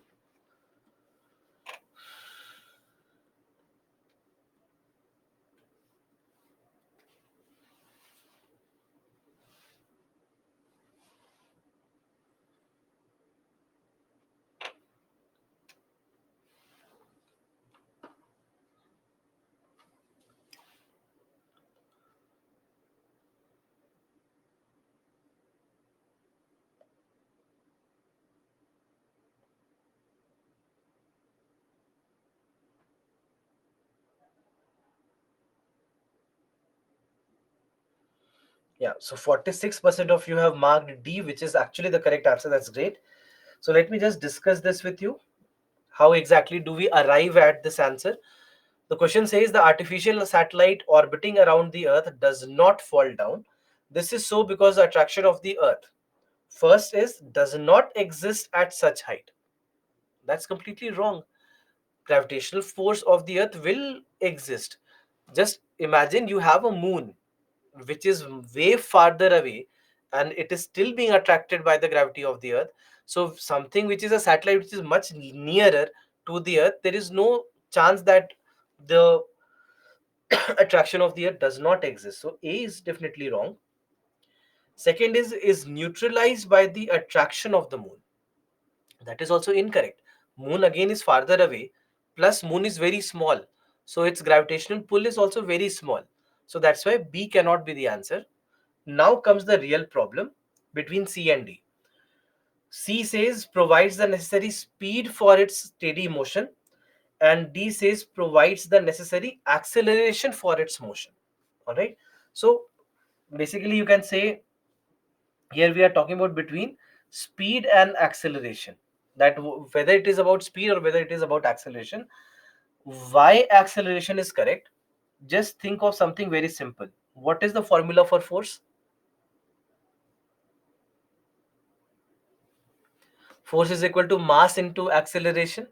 I'm sure that you have heard of that. You might have forgotten it, but I'm sure that you've heard of it.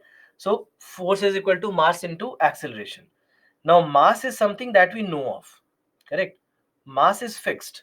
So we are not bothered about mass. What are we bothered about? Acceleration. How do we provide the required force? By providing that necessary acceleration while we are launching the satellite, because it's about balancing the forces. Why not speed? Because the speed will keep on changing with its direction. It's not about speed, but rather it is about velocity.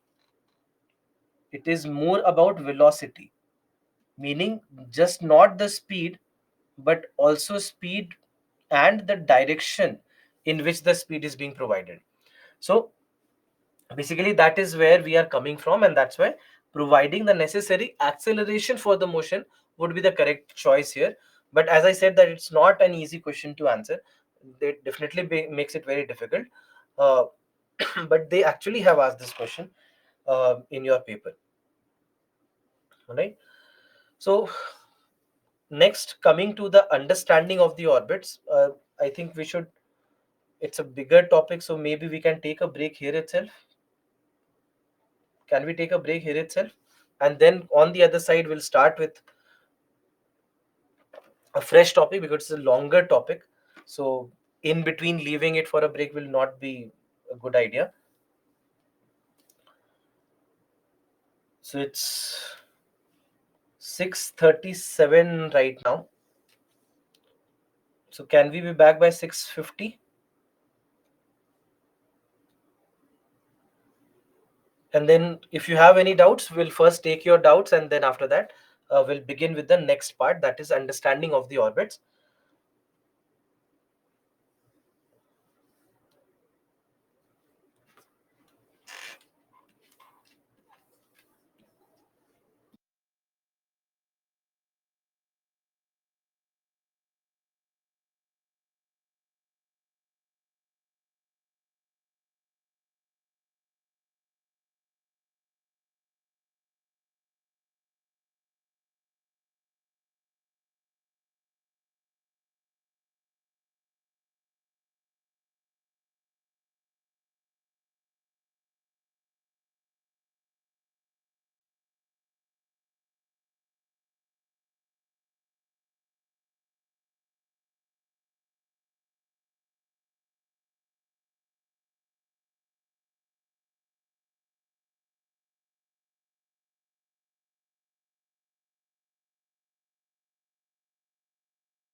Welcome back, everyone.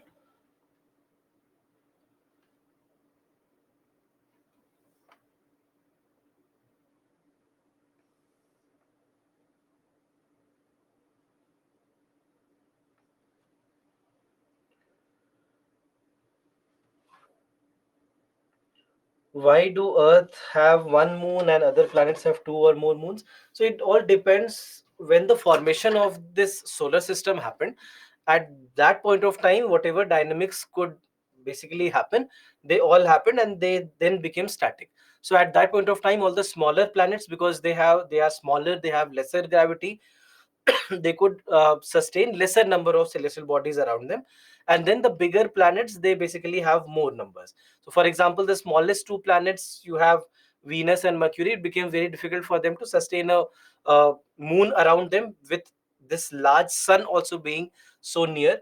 And that's why Venus and Mercury, they do not have any moon. Earth has one, and Mars has two. And then after that, you have all the bigger planets which could sustain more number of moons with their size and also being farther away from the sun.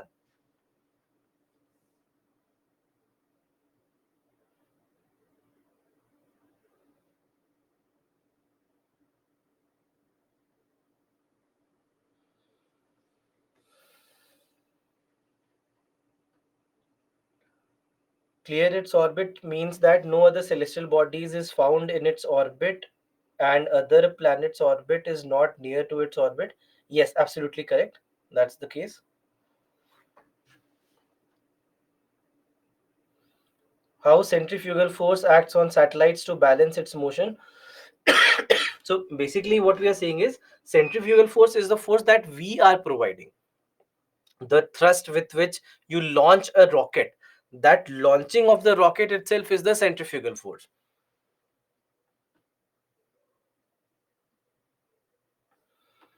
Can you please give a summary on Osiris Rex and asteroid Bennu? See, Osiris Rex basically is an asteroid collect sample mission, and when it comes to Osiris, so this term Osiris itself is an acronym.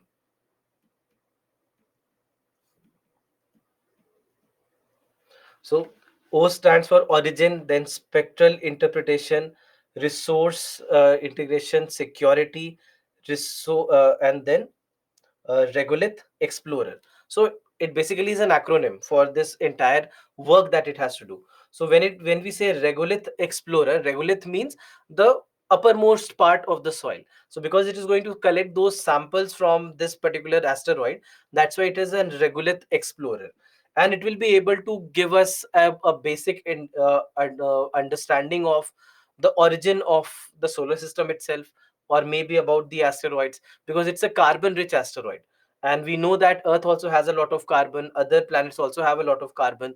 So that might give us an insight about some of these things. And so that's why origin of this solar system, spectral interpretation meaning understanding of everything that is present there, plus resource identification, RI, so the resources that are present, the things that are there. And security, S meaning we also need to identify how this asteroid is traveling, or is there a possibility that these kind of asteroids might hit the Earth someday. So from that perspective, we are talking about the security aspect, and that's why this name Osiris Rex has been given to this mission. And it went to Bennu. Bennu basically is what? Is an asteroid which has large amount of carbon. Right? It has lots of carbon in it, and it was chosen mainly because it is very similar in its composition compared to many of the planets.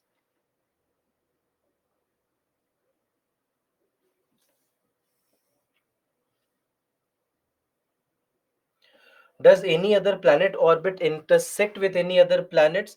It actually does happen between Neptune and Pluto. Between Neptune and Pluto, it does happen that Pluto sometimes comes inside Neptune. So it does happen.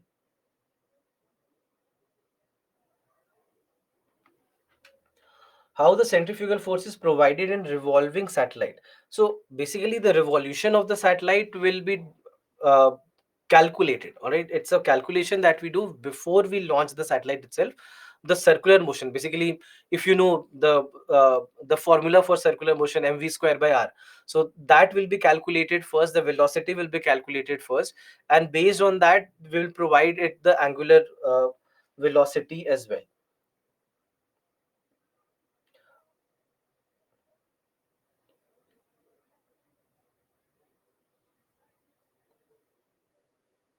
What kind of telescope is Hubble Space Telescope? Hubble Space Telescope largely is an optical one.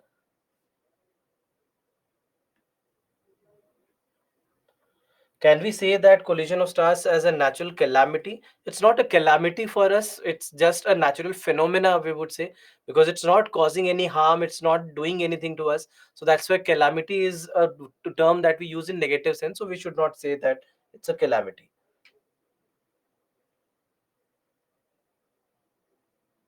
Can you please repeat why D is the correct option in the last question? So here what we are saying is that we basically have to balance the forces. And balancing, when you are trying to calculate the force, you already know the mass, right? Mass is what? The mass of the satellite itself. So we designed the satellite, we know how much the satellite weighs. So mass is not the problem for us. We need to calculate the acceleration. We need to provide it the required acceleration so that it can take the required motion.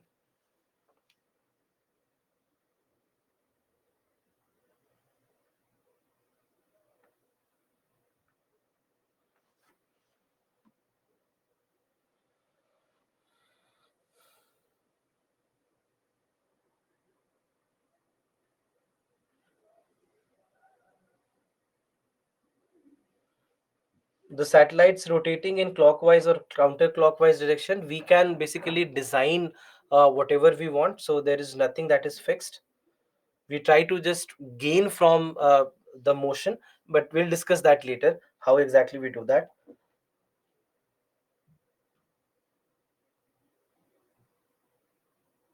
Majority of questions in science and tech are from current affairs. Not exactly correct. Many of them are the static areas of the current affairs as well. So it's not that it's all current affairs questions.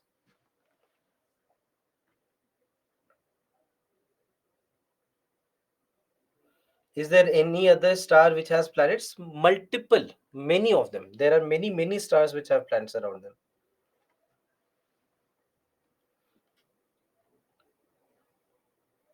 How satellites move same speed as Earth, we'll discuss that later. It's a part of our discussion that we'll do most probably tomorrow. All right. So let's move on.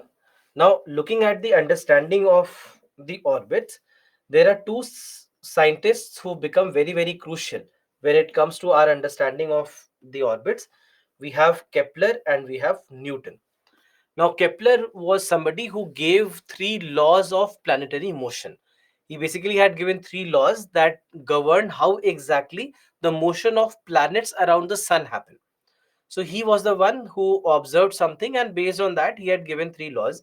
And the same three laws for Kepler, basically, what he said is that all these three laws are applicable on planets which move around the sun. But then came Newton, and Newton gave something called as universal law of gravitation. And then he basically said that all these three laws, they are not only applicable on the on the planets which are moving around the sun, but rather these three laws will be applicable on anything that is moving around anything. So that's why the same three laws which are applicable on the planets revolving around the sun, the same three laws will also be applicable on the satellites that we now launch. And we'll see that the same three laws are applicable there as well.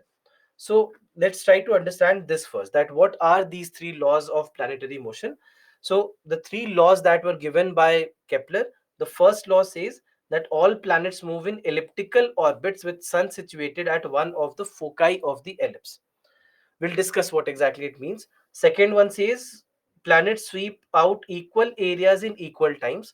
And third one says orbital period squared is proportional to the size of semi-major axis cubed. Seems very technical and difficult, but it's not actually the case. We'll discuss what exactly these mean. So first one says that planets are in orbits with ellipse. Planets orbit in ellipses with sun at one focus.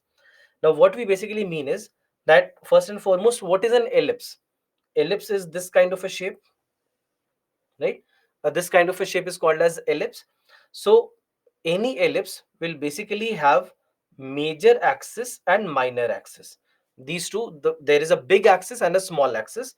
So big one is called as the major axis, the small one is called as the minor axis, and there are 2 points which are situated here. They are called as the focus. All right, these coil will be called as the focus.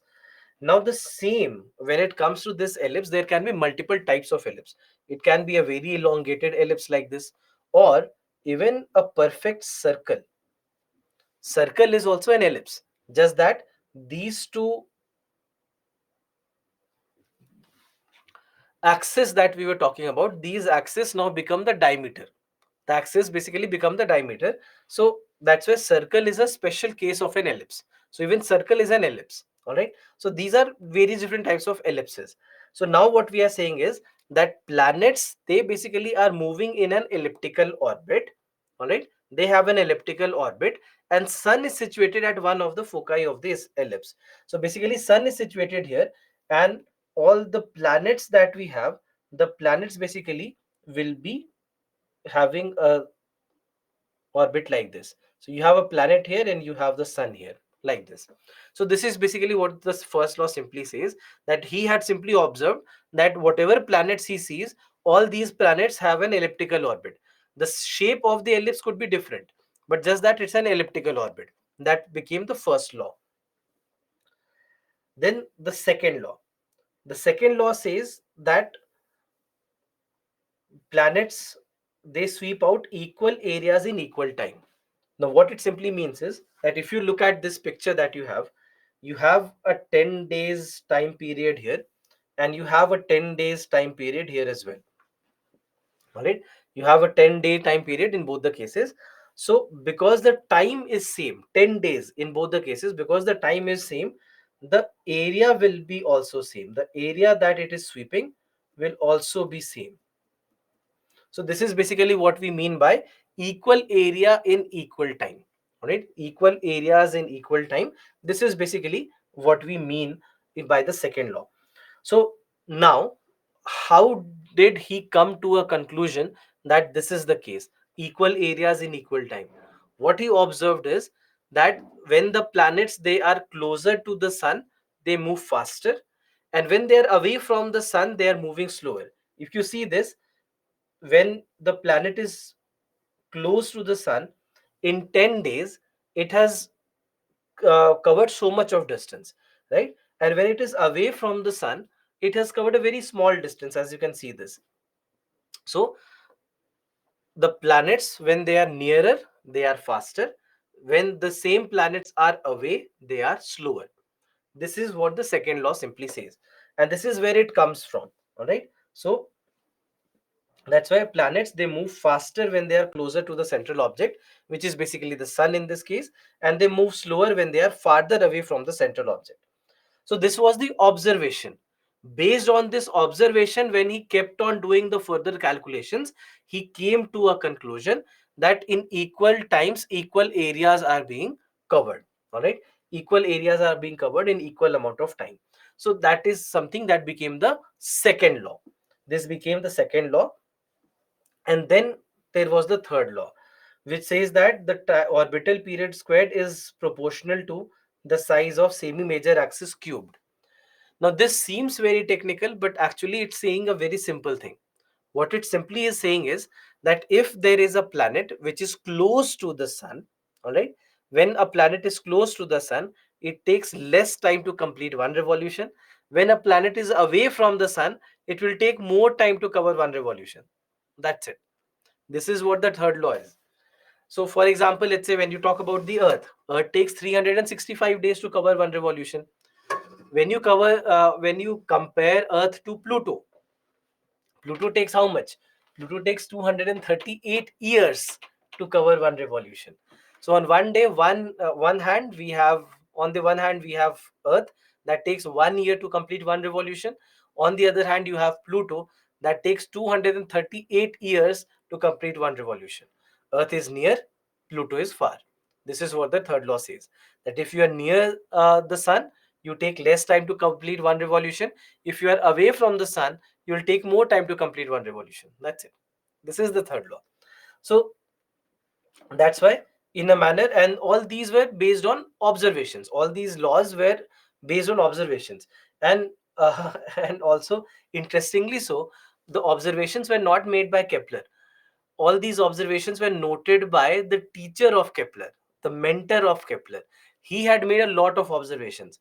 And when Kepler was reading all these observations, he was the one who saw a pattern. And then, based on those patterns, he kept on observing further for the next few years. And then ultimately, he came to a conclusion.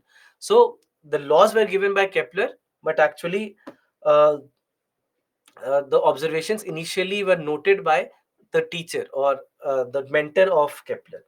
So that is where the three laws came from. And then after that, Newton came, and Newton gave a universal law of gravitation, and that's why then he said that all these laws which are applicable for all these planets revolving around the sun, they will be applicable everywhere. Wherever you have one body revolving around the other, it will be applicable. And that's why later on, when we started making satellites and designing satellites and sending them to orbits, the same three laws come into existence while launching the satellite as well. So in this, basically, scenario, we see all these things. So in a manner, you'll see that second and the third law are also very close to one another. Almost, you can say, third law can be seen as a result of the second law, that you can derive third law from the second law itself, correct? That because you are already saying that when the planet is uh, near the sun, it is faster, and when it is away from the sun, it is slower. So obviously, it is faster, it will take less time, and anyway, it is covering lesser distance, so it will take less time. So third law basically comes from all these conclusions. Now, coming to the types of orbits. Now, there are multiple different types of orbits that will be mentioned in your newspapers. So, for example, sun synchronous orbit, geosynchronous orbit, geostationary orbit, polar orbit, equatorial orbit. All these are terms that are very often seen in the newspapers. So, that's why, just understand basically what exactly uh, we mean by all these orbits. So, in simple terms, we can classify the orbits into three categories. First category is low Earth orbit, second is medium Earth orbit, and the third one is high Earth orbit. Low Earth orbit are all the orbits between 180 kilometers to up to 2000 kilometers. All right. So in this range, whenever you have an orbit, we say that it is a low Earth orbit. All right. Then medium Earth orbit will start from 2000 kilometers and goes up to 35,786 kilometers, and high Earth orbit is at or above 35,786 kilometers. Now, why such a specific number? 35,786. Why are we not saying 35,000 or 36,000? There is a reason for that. This exact number, 35,786 kilometers, this is the exact number where, if you have placed a satellite, the satellite will have an orbit of 24 hours, meaning that it will take 24 hours to complete one revolution around the earth if it is placed at 35,786 kilometers. So that's the basic reason, right? That's the reason why this number. I'm just writing it here, at 35,786 kilometers,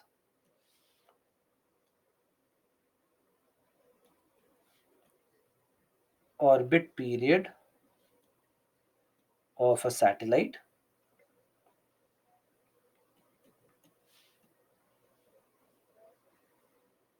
revolving around the earth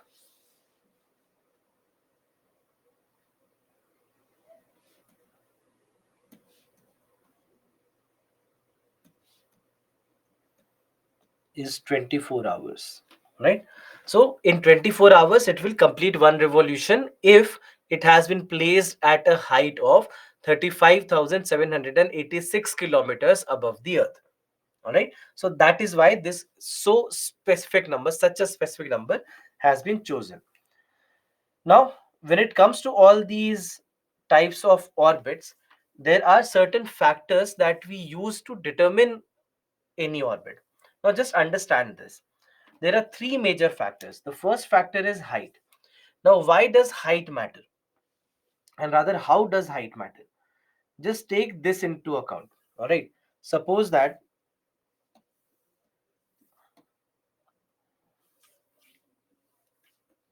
suppose you have the earth like this. All right. Let's say this is the earth. And then you have 2 points, A and B. Suppose that this is A and this is B. Now, if I ask you, if I have to observe the earth, if I have to take pictures of the earth, pictures or videos of the earth, should I go with A or should I go with B? Where should I place my satellite if I have to take the pictures and videos of the earth? Should I take the pictures and videos from A or should I take the pictures and videos from B? Let me take a very small fun pool with you to understand what you think.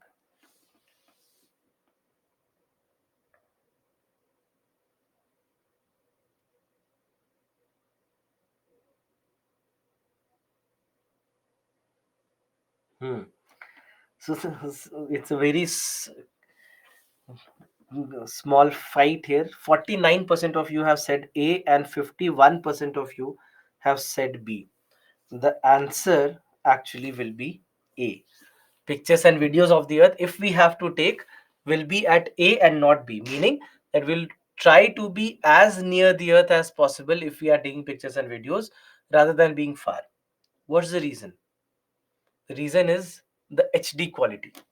The quality of the pictures that we'll get from A will be very good as compared to B, because B, I understand where you're coming from. I'm sure that you're thinking of range, that you'll be able to cover a larger area when you are taking from the picture from B, and from A you probably will not be able to cover that large an area, and that's correct. You're correct in thinking that. But when we take the pictures and videos of the earth, when we are observing the earth, we are not bothered about the range of our coverage. We are bothered about the quality of our coverage. So, for example, let's say if there is a satellite for disaster management, all right, so it will have to take pictures and videos of the earth to understand the situation at a given area. It will have to take pictures and videos. Now, the clarity of the pictures and videos taken from near the earth will be much better as compared to when you are taking it from far away from the earth.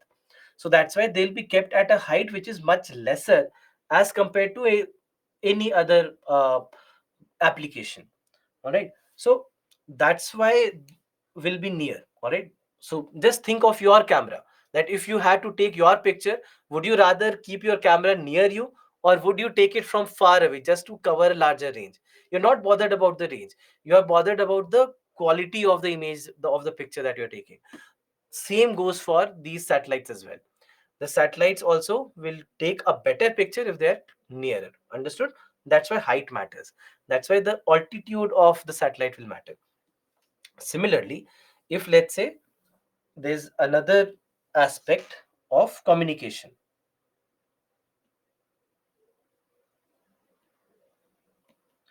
there is another aspect of communication. So if it's a communication satellite, then range matters. All right. So here I'm just writing here A because quality matters. All right. And in case of communication, range matters. So that's why B will be better suited. All right, B will be better suited. So that's why we see that this is what we do.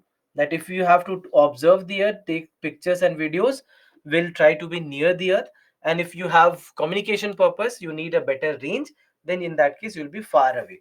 So this is how basically we will determine the height of the orbit. based on that. Then the second factor is eccentricity. Eccentricity simply defines the shape of the orbit, whether it is highly eccentric, whether it is circular orbit. So all these things, and they also matter, and we'll discuss later with examples how exactly eccentricity or the shape matters. We'll discuss that later, just wait for now. Then the third is inclination from the equator, whether it is at the equator. So then in that case you'll call it as an equatorial orbit. If it is highly inclined, you will call it as a polar orbit. So inclination will determine whether it is an equatorial orbit or polar orbit. So this also basically will be determined based on the application.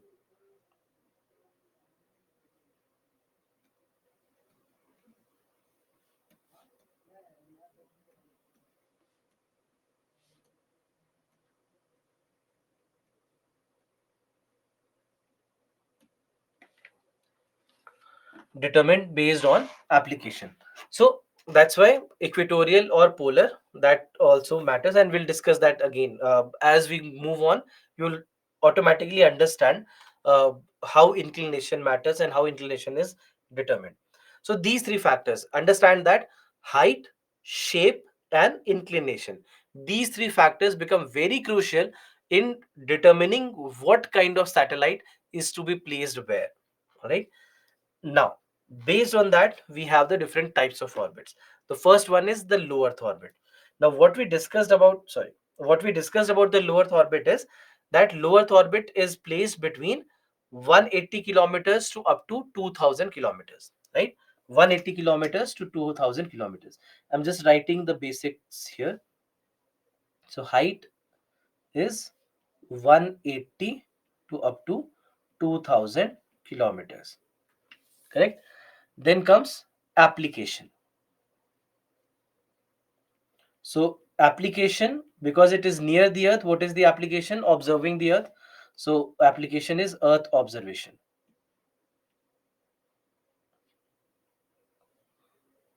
Earth observation, something that we also call as remote sensing.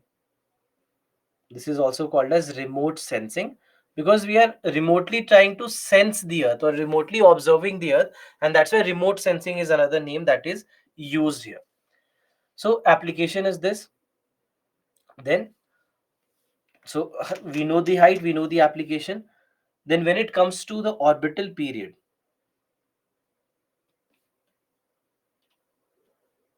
the orbit period is just of 1.5 to 2 hours. So meaning that in 1.5 to 2 hours it will complete one revolution. So it will be very quick around the earth, right? It will be very quick, because at 35,000 kilometers we see that it becomes 24 hours. At almost 500 600 kilometers, in most of the cases they'll be placed at, it will be around 1.5 to 2 hours time. Then one more thing, when it comes to the low Earth orbit, we see that these are lightweight satellite.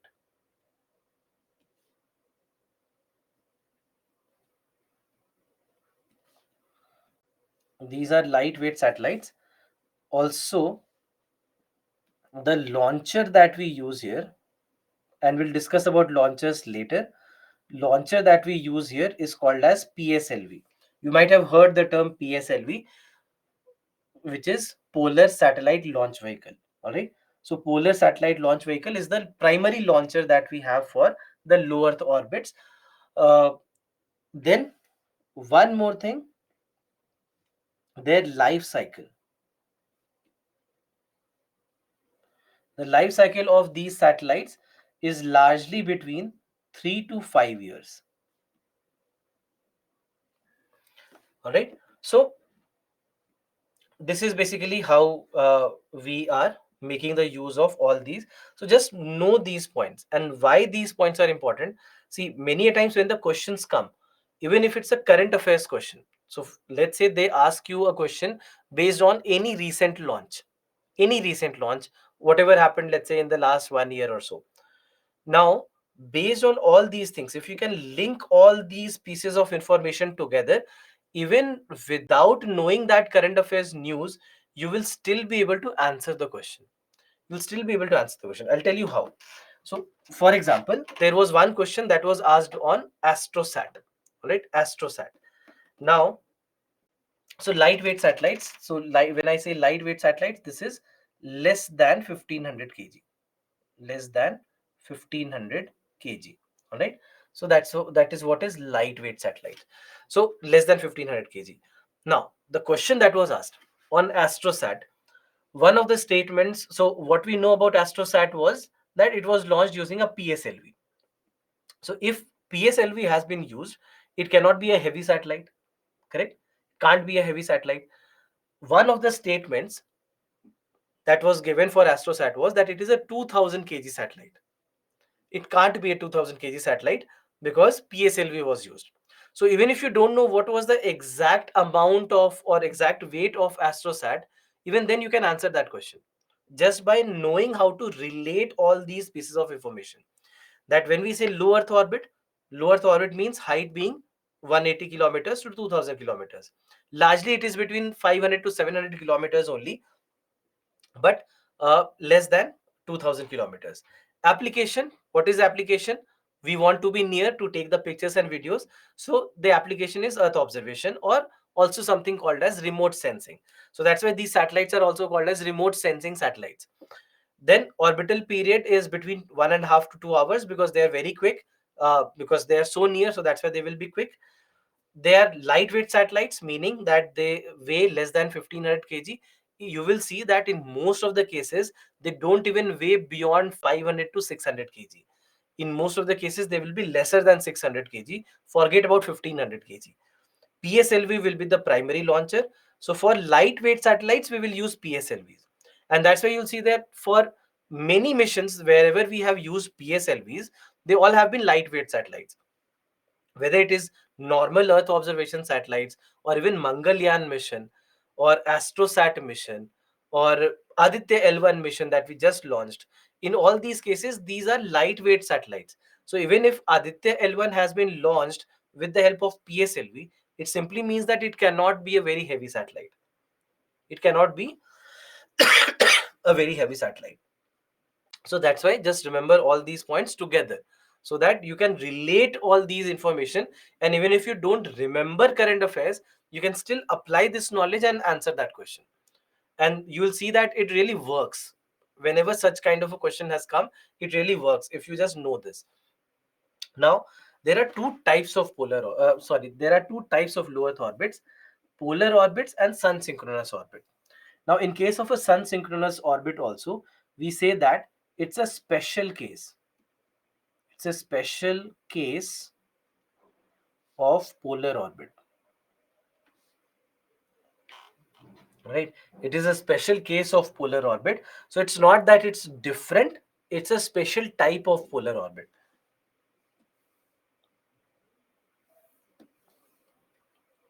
It's a special type of polar orbit.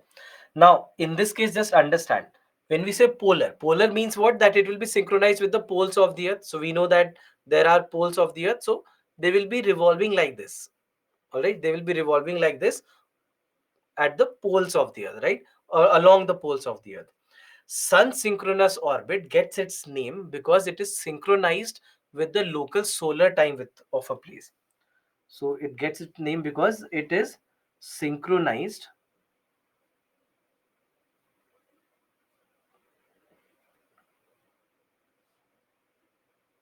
with the local solar time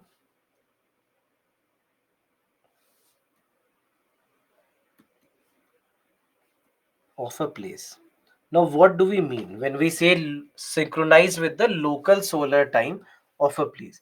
What it means is that, let's say if this kind of a satellite is overhead Delhi at 10 a.m. in the morning, then every day at 10 a.m. it will be overhead Delhi. Tomorrow again 10 a.m. Day after tomorrow again 10 a.m. Again 10 a.m. So every day at 10 a.m. it will be overhead Delhi. Now there's a question. We are saying that it completes one revolution in 1.5 to 2 hours. So why is it not that it is again overhead Delhi at 12 o'clock? Why that's not the case? Can you think of this scenario? That why is it not that it is back over Delhi just in 2 hours? Why is it taking so long? Yes, Pravalika, you are correct. Namrata, correct. Akansha, correct. Lakshmi, correct. Siva, correct. Samson, correct. Wonderful. So many of you have given the correct answer. So the simple answer is the earth is also rotating. So by the time it comes back to the same latitude, it does not come back to the same longitude because the earth has rotated. Right? This is what this picture is trying to signify, that the next time when it comes back, it does not come back to the same place because the earth has moved, earth has rotated. So that's why it will be synchronized in a manner that 24 hours later it will be back at the same place where it was. So that's why sun synchronous orbit. That's why it is called as the sun synchronous orbit, because it is synchronized with the local solar time of a place, that it will be overhead at the same time over and over again every day. And that is why it is called as sun synchronous orbit. Now the question is, why to synchronize? Why to take so much pain that it is being synchronized?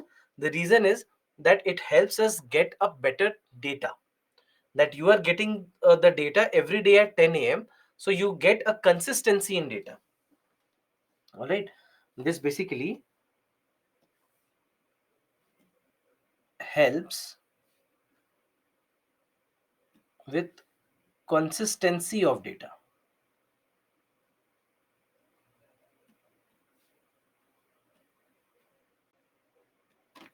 Helps with the consistency of data. All right. So that is why sun synchronous orbit will be preferred. And that's why this is sometimes also called as SSPO. When you look at the newspapers, you'll see that they'll say that the satellite has been launched to SSPO. So SSPO means sun synchronous polar orbit, because as I told you, it's a special type of polar orbit. That's why the terms SSPO is used many a times, or SSO will also be used. So sun synchronous polar orbit, that's why SSPO. So this is low Earth orbit, which will largely be used for Earth observation, which is also called as remote sensing. Also called as remote sensing. So that is how we will use the Earth observation satellites. So all these are the various ways in which we can make the use of Earth observation satellite. All these basically I've taken the list directly from ISRO. ISRO website has listed out that these are the ways in which Earth observation satellites are used. So basically anything that needs to observe the Earth, take the pictures and the videos of the Earth, will be called as an Earth observation or a remote sensing satellite.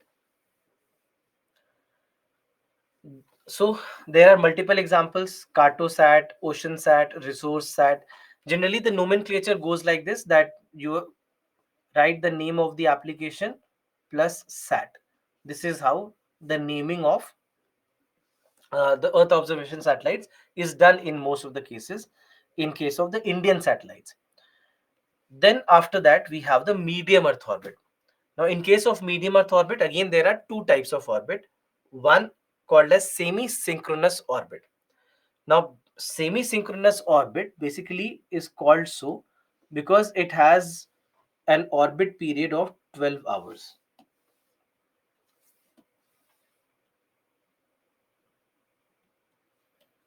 The orbit period in this particular case is of 12 hours. All right. So, semi-synchronous. That's why semi-synchronous, because it completes two revolutions in a day. One revolution in 12 hours, two revolutions in a day, it will be able to cover. Now, this is a satellite, or sorry, this is an orbit which is basically used by GPS. This is used by GPS, and this is placed at a height of 20,200 kilometers. 20,200 kilometers. So this is the semi-synchronous orbit largely used by GPS. largely used by GPS, but some of the other navigation systems, like the European navigation system also, or the Zenith that belongs to Japan, in these cases also we see that they use the medium Earth orbit. So semi-synchronous orbit is used in that sense. The second orbit, and which is a very interesting orbit, is Molniya orbit. Now this picture that you see right here, this picture is of Molniya orbit. Now Molniya orbit is an orbit that was specifically designed by Russia, or in a manner you can say that this was invented by Russia. This is an orbit that was invented by Russia, or rather USSR at that point of time. This was invented by USSR. Now, this particular cases, in this particular case, Molniya orbit, why exactly did they have to invent this orbit? For a very simple reason. Generally, when we place any communication satellites generally are placed on the equator. All right, they will be an equatorial orbit. Now, what happens is that if let's say they have a range like this, then they are missing out on the polar areas, right? They are missing out on the polar areas, and we know that Russia has a large land mass in the polar areas. So an equatorial communication satellite does not work for Russia. So that's why they thought that they'll have to design their own orbit so that they can take care of their communication needs. So if you see this, what's happening here is that it's a highly eccentric orbit, right? Very elongated orbit. So second law applies here. Second law will apply how? That when it is in the southern hemisphere, it will move very quick, and then in the northern hemisphere, it will take its time. Correct. So it will spend a lot of time in the northern hemisphere and a very small amount of time in the southern hemisphere. Application of the second law, that when you are near the central object, you are faster. When you are away from the central object, you are slower. So they invented this, invented by USSR for its communication needs.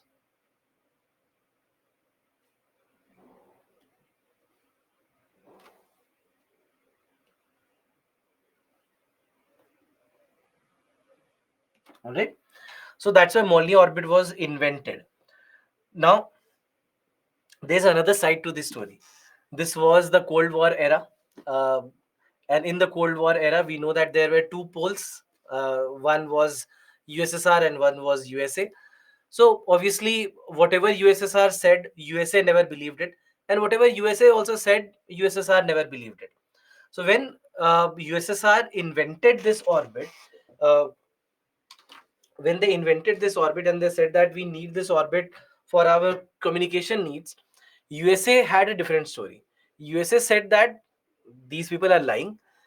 They're not going to use it for their communication needs. They're actually going to use it to spy on us, because this is a satellite orbit that we cannot track. It's a new orbit altogether, so that's why we can't track this orbit, and hence they can very easily place their spy satellites over USA with the help of Molniya orbit. This is the USA side of story. So whether this is correct or whether it is not correct, we never know, and we would never know. So these are just two sides of the stories. So one side of story is that they needed it for communication purposes. The other side of the story says that they probably would have used their spy satellites in the same orbit. So, but we would go with the official information and not the conjecture. So this is basically what they said about the Molniya orbit. Now GPS, as I just told you, that also GPS basically uses the semi-synchronous orbit, and semi-synchronous orbit, it can use a constellation of up to 34 satellites.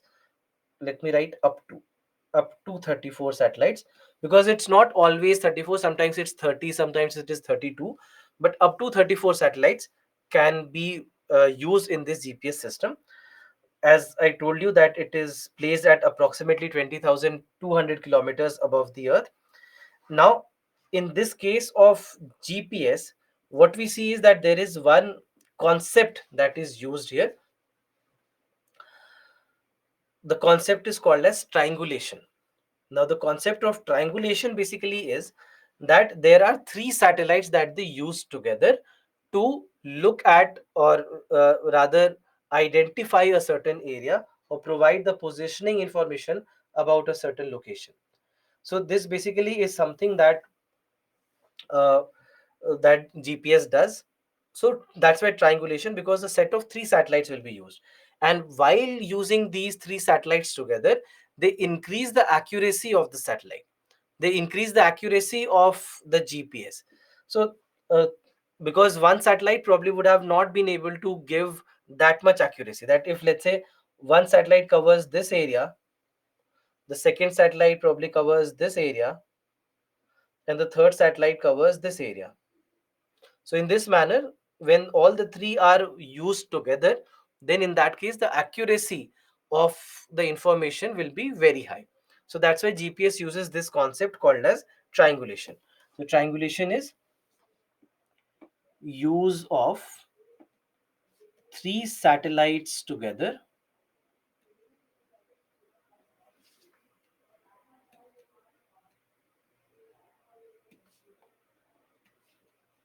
to provide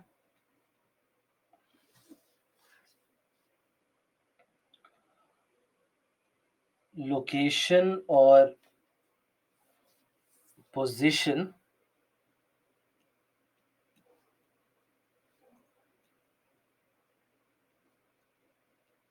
services of a certain place. All right. So that's where triangulation, that's where triangle is where it is being uh, derived from. So this is what GPS does. Now we also, I'll come back to this question later. Just wait for some time. The third kind of orbit is the high Earth orbit. Now, in case of high Earth orbit, again, let me just give you all the basics. First, the height. Height is how much? 35,786 kilometers. Correct? This is the height. What is the application? Primary application is communication. Primary application is communication, and any type of communication. It can be radio, television, mobile phone, internet, any kind of communication. The application basically for high Earth orbit.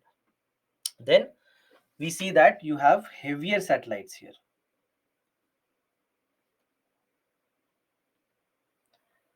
Heavier satellites, and these satellites can be 4,000 kilograms or 5,000 or even 6,000, 7,000 kilograms. So they are very bulky. The communication satellites, they are very bulky. So we use another launch vehicle here. The launcher that we use here, the launcher that we use here is GSLV.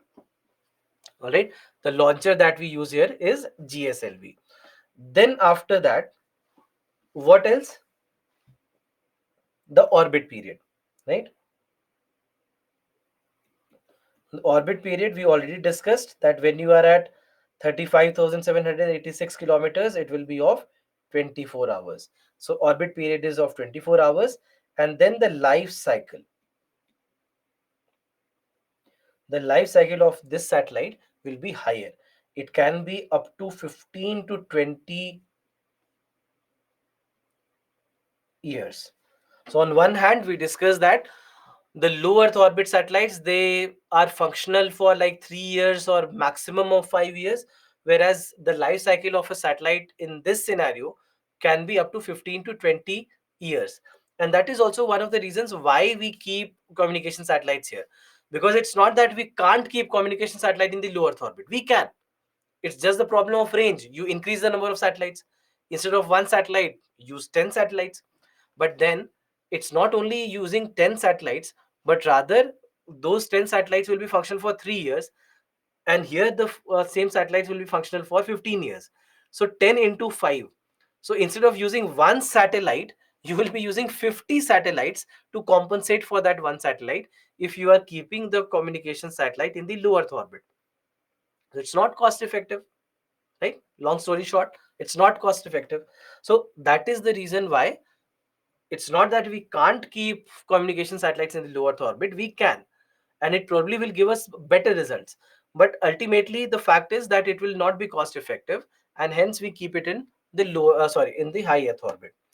Now again, in the high earth orbit there are two types of orbits, one called as the geosynchronous orbit or GSO, and the second one called as the geostationary earth orbit or GEO.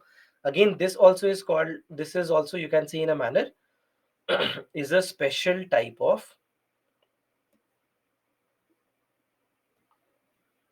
GSO. Right, this is a special type of GSO. Now why are we saying that this is a special type? Just try to understand the basic differences between the two, that what is GSO versus what is GEO. Now we discussed that there are various factors, correct? The first factor that we had discussed was height. So height wise both are same, at or above 35,786 kilometers.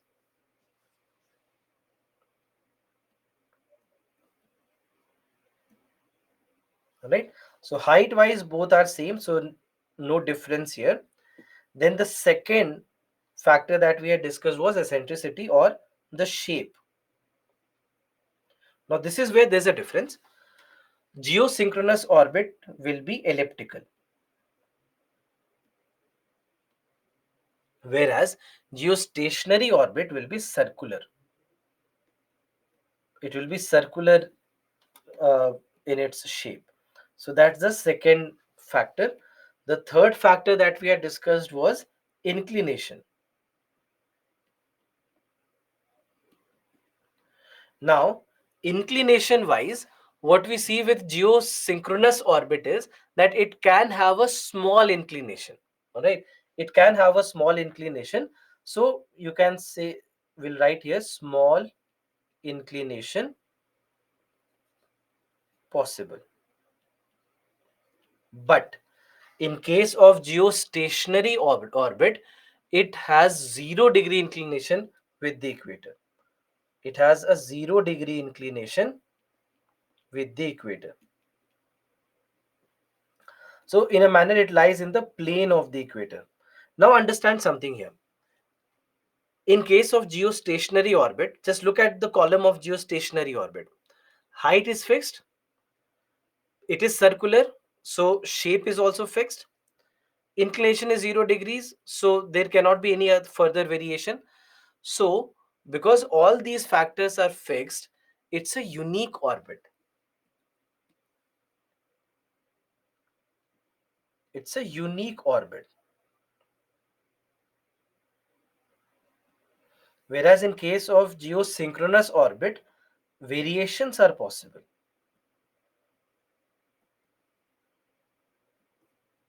Right? Variations are possible, but in case of geostationary orbit, variations are not possible because all the factors are fixed. So there is only one geostationary orbit, whereas there can be multiple geosynchronous orbit. All right, there are, so let me make it easier.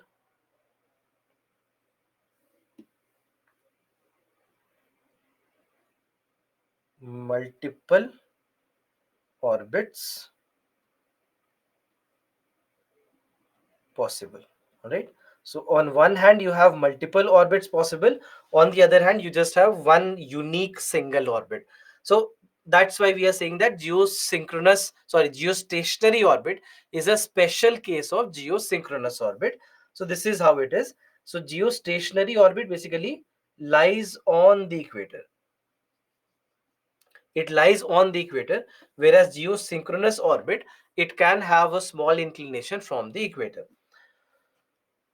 Now when we look at all these communication satellites, again there are various ways in which communication satellites can be used: telecommunication, telemedicine, teleeducation, television, mobile communication, radio communication. In all these cases we can make the use of communication satellites. All right, in all these cases communication satellites can be used, and we have different groups of satellites: the INSAT satellites and the GSAT satellites. Initially when we started launching our satellites, we were using the nomenclature of INSAT satellites, and then after that when we this was the time when we actually could not launch our own satellites. GSLVs were not there. So we used to take the help of France or Russia and get our satellites launched. But then we also developed our own launch vehicle, that was the GSLV, and then we changed the nomenclature of these satellites from INSAT to GSAT. So that's the basic difference. Now, apart from that, we are also using these all these orbits for navigation purposes. And there are two navigation satellites, or two brackets of navigation satellites, one called as Gagan, second one called as Navik. So first, to start with, what is Gagan? So there are two ways in which navigation satellites are being used. Now GPS is also a navigation satellite, but GPS uses a medium Earth orbit. But in our case, when we are using our satellites, we actually don't use the medium Earth orbit. We use a mix of medium Earth orbit and a high Earth orbit also. How exactly? Let's see that. So first and foremost, we have Gagan. Now, this Gagan, if you see this, it makes the use of the GPS satellites and also makes the use of geostationary satellites. So that's why it is making the use of medium Earth orbit, and it is also making the use of high Earth orbit. It's a you can say a mix of both, and that's why Gagan basically means GPS aided geo augmented navigation. That's why GAGAN, Gagan. Now, this is a system that was jointly implemented by ISRO, or Indian Space Research Organization, and Airports Authority of India. They both collaborated, they came together, and they designed this Gagan system for civil aviation, to provide civil aviation applications. But it's not that it is only applicable or only useful for civil aviation, it can be used for other purposes as well. If we want, we can use it for different purposes. So that's why it can be used in uh, intelligent transportation or maritime highways, railways, surveying, uh, geological applications, geodesy applications. In all these cases, we can make the use of Gagan system, but primarily for civil aviation. Now, why civil aviation? Because we wanted reduction in cost. This will help us in reducing cost, reducing time of flight,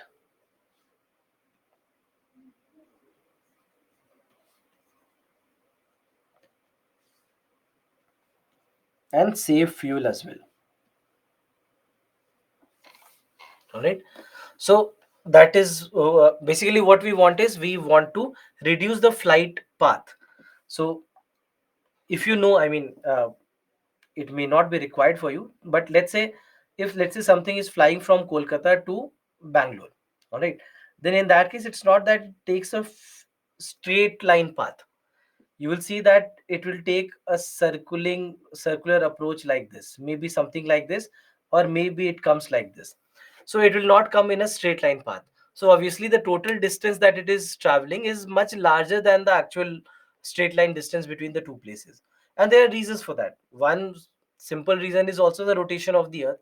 Apart from that, we take into account the landing and the takeoff, and all the avionics have to be taken into account. So that's why it takes a longer route. So we are trying to reduce that path length with the help of these satellites, because when we reduce the path length, distance is less, means time taken is less, so flight time will be less, fuel utilized will be less. So you are saving the fuel, you are reducing the cost, and you always obviously have the environmental application as well, because you are using lesser amount of fuel. So that's why there are all these things in civil aviation that Gagan system will help with. So that's the first navigation system that we have. Apart from that, the second navigation system is IRNSS, or Indian Regional Navigation Satellite System. Indian Regional Navigation Satellite System. So this is basically a set of 7 satellites, 3 of them which have been placed in the geostationary orbit, and 4 of them have been placed in the geosynchronous orbit.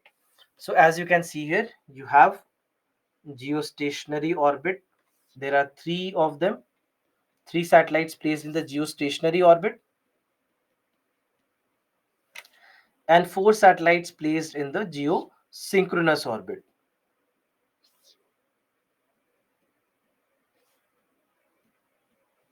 Right. So in this manner, there are a bunch of seven satellites that are working together, and this also in a manner helps with triangulation. The same triangulation that we discussed, it actually helps with that, because see, this is one set of satellites, this becomes another set of satellites, this becomes another set of satellites, this becomes another set of satellites. So in this manner, it will also be able to use a set of three satellites together. That's why geosynchronous, because geosynchronous will not be at 0 degree inclination, so above and below the equator, and then geostationary, so a set of three satellites together can be used. So this is how IRNSS works. Now, in case of IRNSS, this you can say in a manner for us is a substitute of GPS, right? We can say that this is a substitute.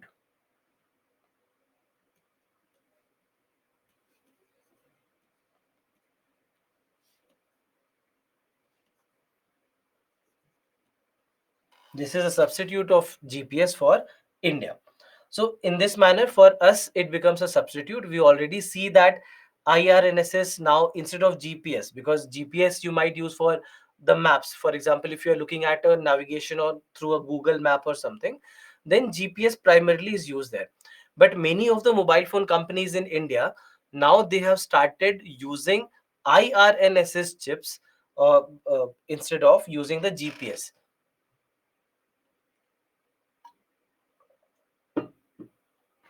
So we already see that happening. It's not that it's in the future or it is planned. For example, Xiaomi became the first such company that started providing the IRNSS chips in its mobile phones instead of GPS. Obviously, because also it is a Chinese company, it has to be the first one to do that. Otherwise, they don't know when they will be banned. So, but jokes apart, but they became the first such company which started giving the GPS, the IRNSS chips in the mobile phones instead of GPS. So many of the other companies also have followed the suit, and they also have started. Two of the biggest companies have not done it yet, and last year they were also suggested by the government that you should also start. Samsung and Apple, these are the two companies which are still using GPS, and they also have been now asked by the government of India that you should also start moving towards IRNSS and stop using GPS in your upcoming mobile phones. So so this was last year. I'm not sure whether this year the mobile phones that they have launched, whether they have already started or not. I don't have the information on that, but this already is being done. So this basically is something that we see with IRNSS. So IRNSS will provide the navigation, provide the positioning, navigation, and timing services for India as well as the region extending up to 1500 kilometers, up to 1500 kilometers from its boundaries, because mainly we want to also cover the Indian Ocean region. To cover the Indian Ocean region, we need this. So this also helps us in covering the Indian Ocean region.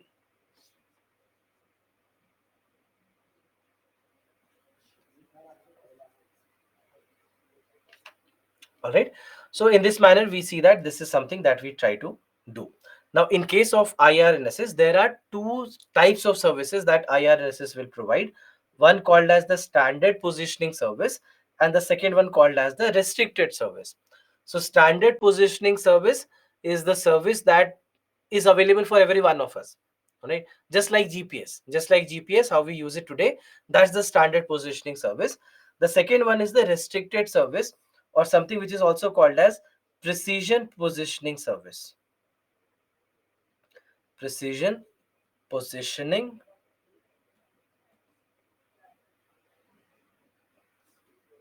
service. All right, precision positioning service. So these are the two services these are the two types of services. Now restricted service will be a much more secured service, encrypted service, where the authorization will only lie with certain people. Only the people who are authorized to go into a certain areas which are sensitive, for example, areas where we have our satellites, areas where we have our missiles. So those kind of areas are sensitive zones, and we wouldn't want that everybody has the access to those areas. So that's why those kind of areas will be kept under restricted service, and only the people who are authorized to have access to those areas, only they'll be the ones with access of the restricted service. So we are doing all these things to ensure that IRNSS can become a good fit for India. The precision is not as good as GPS yet. The precision is said to be better than 20 meters, whereas in case of GPS it is 5 meters. Although now even this is being brought down to almost 10 meters with our atomic clocks. We are trying to bring it down to almost 10 meters. But even 10 meters is a good accuracy to have. Even 20 meters is a very, very good accuracy to have. And that's why we already have started using the services of IRNSS as well. Now, recently, IRNSS has been in the news because we see that there is a new satellite also that was placed into placed into the orbit, and this basically has been used so that basically it will provide additional navigation services. So for that, this satellite was very recently launched, apart from the satellites which are already there in the orbit. Now, look at this question. This was asked in your paper. There are two questions that couple of questions that we have here. Just read the question, and then I'll give you the poll for the question as well.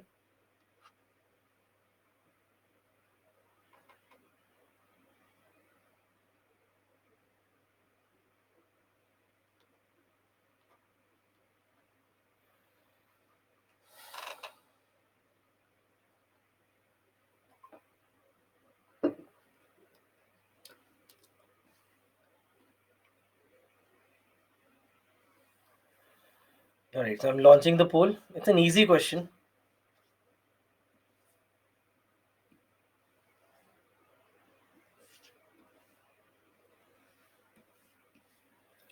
Please mark your answers. Yes, some of you have already given the correct answer. That's great.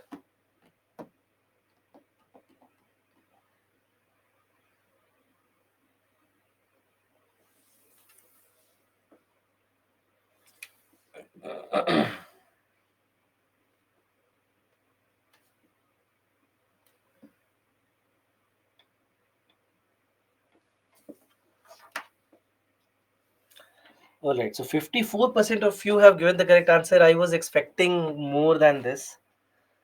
All right, so question says satellites used for telecommunication relay are kept in a geostationary orbit. A satellite is said to be in such an orbit when first is the orbit is geosynchronous. That's correct. We had discussed that geostationary is a special type of geosynchronous orbit. So that's correct. Second is orbit is circular. That's also correct. We discussed about the uniqueness of geostationary. Third is orbit lies in the plane of the equator. We discussed that it has a 0 degree inclination. So that is what it means. Fourth is orbit is at an altitude of 22 to 36. How much is it?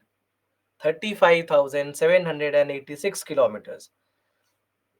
I've uttered this number so many times that when you go to sleep, you'll still dream about 35,786 kilometers. So that's why this was a very easy elimination. You have four here, here, and here, right? It was a very easy elimination, so you should get this answer. So that's why I mean, just focus. These kind of you can't get these kind of questions wrong. These are easier questions to answer.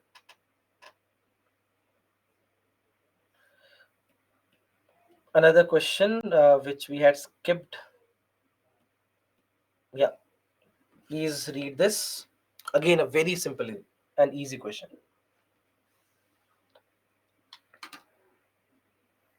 Yes, elimination method. Yes, correct.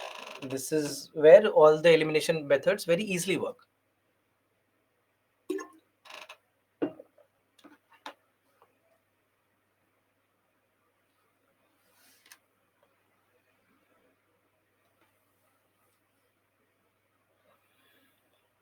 Right, launching the poll.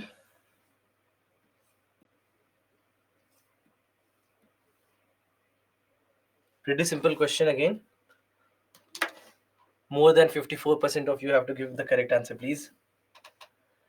Yes, already many of you are giving the correct answer. That's great.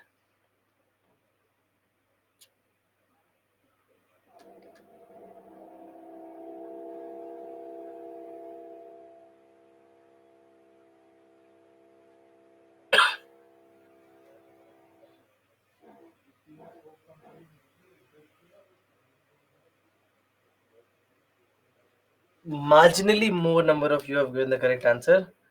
56% of you have given the correct answer. With reference to the Indian Regional Navigation Satellite System, consider the following statements. First is IRNSS has 3 satellites in geostationary, that's correct, and 4 satellites in geosynchronous, that's also correct. So good. Statement number 1 is correct. IRNSS covers entire India and about 5,500 square kilometers beyond its borders. This is wrong. What we discussed is 1,500 kilometers beyond the Indian borders, right? So not 5,500. So this is wrong. India will have its own satellite navigation system with full global coverage. Global. What's the name?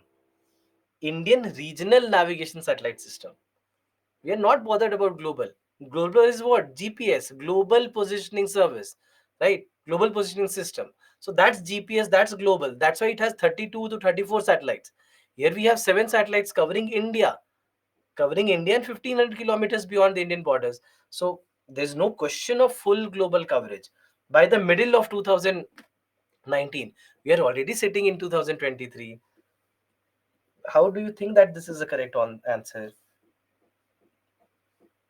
The correct answer will be one only. Right. So full global coverage, we are not bothered about the full global coverage. It's an Indian regional navigation satellite system.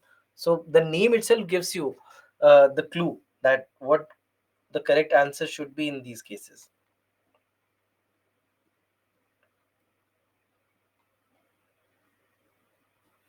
Yeah. So apart from these, there are other satellites as well. So for example, we have satellites which are meant for space science. So there is Mangalyaan, there is Chandrayaan 1, Chandrayaan 2, Chandrayaan 3 now, Aditya L1, Astrosat mission, and the upcoming Gaganyaan mission. So these are the ones which are related to space science. So most of them, they will not be placed on these orbits, right? The orbits that we discussed, they'll be beyond these orbits or some special orbits in most of the cases. Then after that, there are experimental satellites. Experimental satellites largely will be placed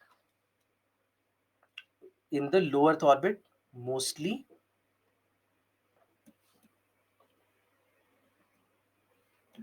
placed in the low Earth orbit. So maybe upper atmosphere, maybe 200 kilometers, 300 kilometers, just to maybe test something.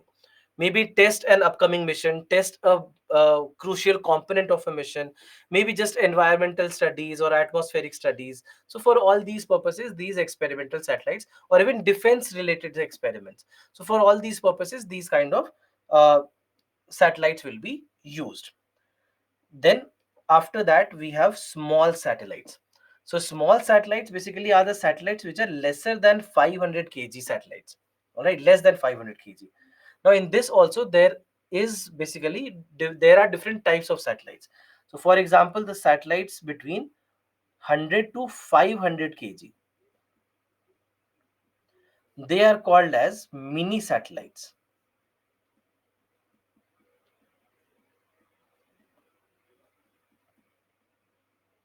They are called as mini satellites. Generally speaking, between 25 to 100 kg, they are called as microsatellites. Between 1 to 25 kg, they are generally called as nanosatellites. And anything that is less than 1 kg, they are called as picosatellites. Right. So in this particular scenario, we see that there are all these different types of satellites. Although in all these cases, the most important one for us today becomes nanosatellites. We see that most of the small satellites that we are launching, they are nanosatellites.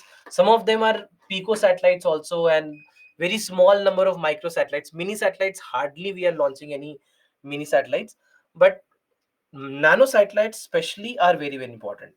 And nanosatellites, they basically also have created a market for themselves, right? The nanosatellite, or let's say the uses or the advantages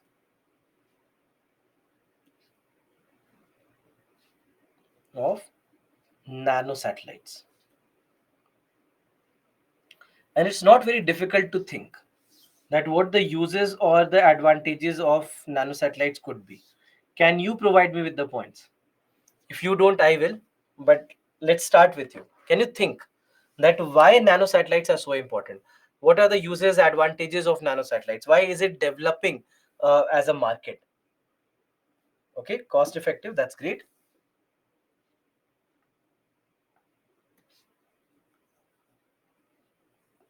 Okay, I got my first point. It is cost effective,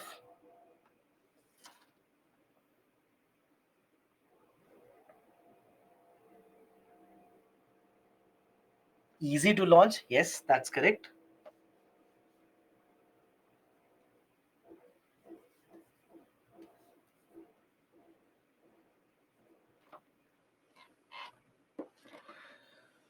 Less fuel is required. That's also correct.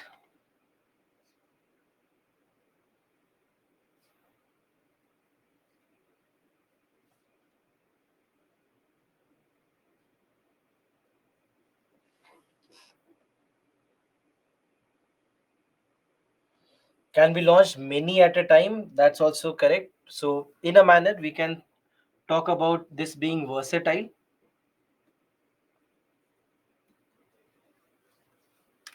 and multiple simultaneous launches. Okay, that's good.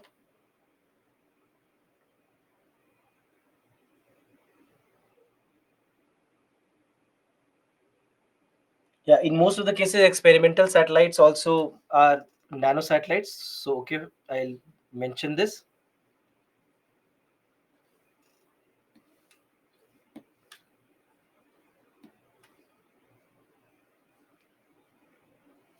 Useful for experiments.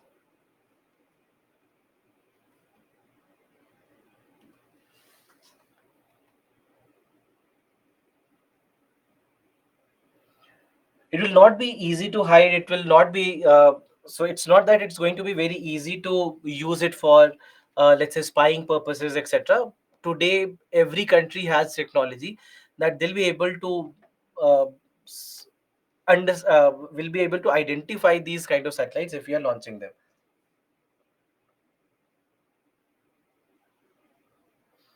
Yes, time requirement. So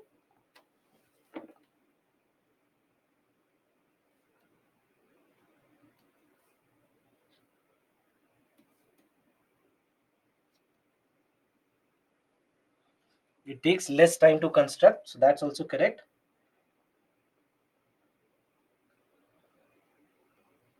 Yes, so there is one point that I was looking for, and now I have this point. Kumari, you have provided this point. This is where just understand that apart from the specific example advantages that we have out of this, what we see as a very very important application here is private participation.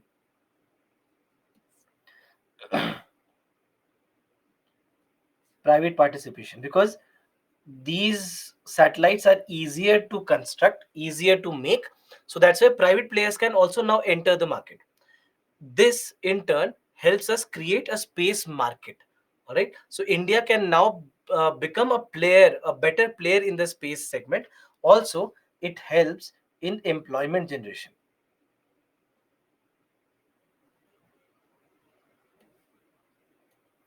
It helps in employment generation.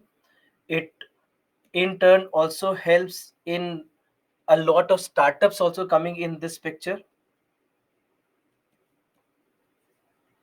A lot of startups also coming into the picture. So what we see is that there are a lot of things that ISRO directly doesn't make anymore, and it gives it to some other company, and it asks those companies to also start making things for ISRO. So that's why we see that you decrease the manufacturing cost, you decrease the manufacturing time, you can launch more satellites, you can use them effectively, you can make versatile effective smaller satellites. Fuel consumption is going to be less. Multiple satellites can be launched at the same time. Many companies are now developing, so there is a culture of space technology that is developing in the country. So that is leading to a lot of startups coming into the picture, a lot of employment being generated in this sector. So we see that there are a lot of things that basically, because of nano satellite market being developed, we see that this is something that we are able to do. So that's why it becomes very very crucial from that perspective, that it will be able to help in all these kind of cases. Now, pollution wise, I wouldn't still say that it is environmentally friendly. Why so? Because you still are using the fuel. The fuel that we are using is hydrocarbon based fuel, so it's not environmentally friendly. Yes, amount of fuel used is lesser, but the number of launches are more, so that compensates for one big launch versus a number of small launches. So that's why I wouldn't write environmental factor being here. Lifetime is not longer, lifetime is pretty small, pretty less. Again, less space debris also I wouldn't say is the correct statement, because one individual satellite, you can say yes, that okay fine, one individual satellite will create less space debris, but the number of launches are increasing. So because of that, you are just compensating for that number. So that's why I wouldn't say that it will help in decreasing the space debris. Attracts investments, that's correct. That's why we are talking about the private participation. Okay, fine. Let me write this point. More investments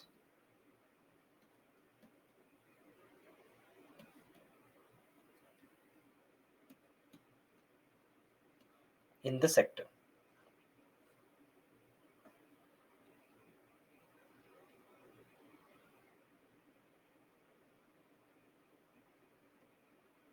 So yes, FDI is basically being the part of the same, as somebody had mentioned.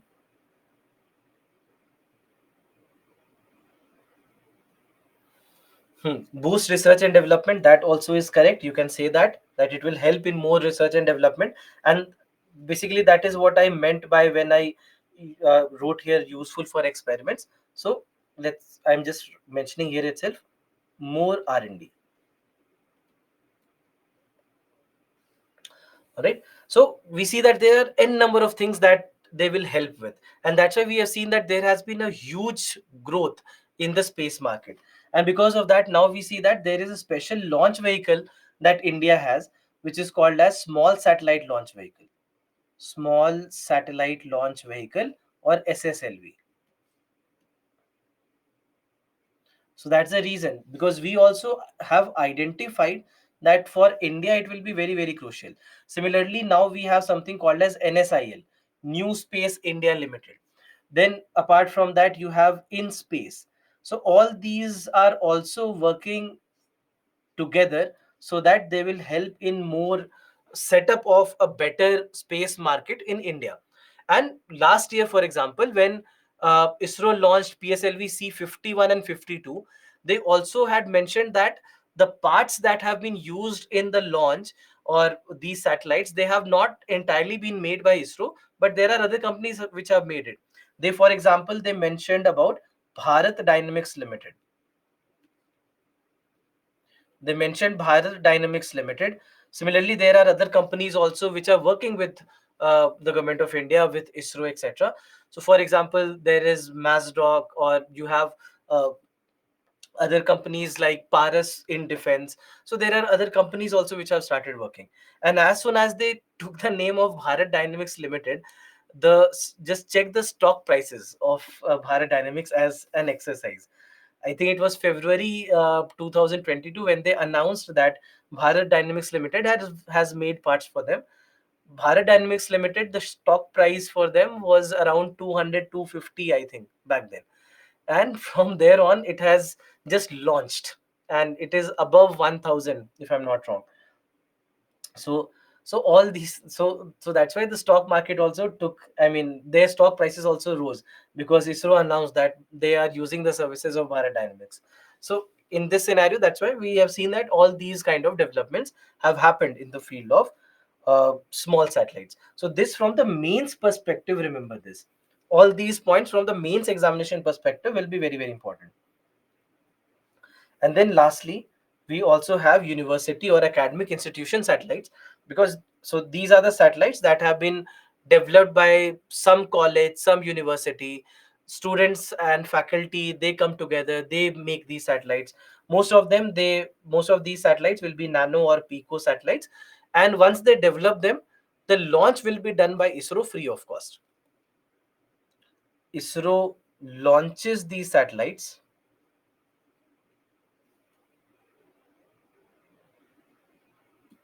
with no charge.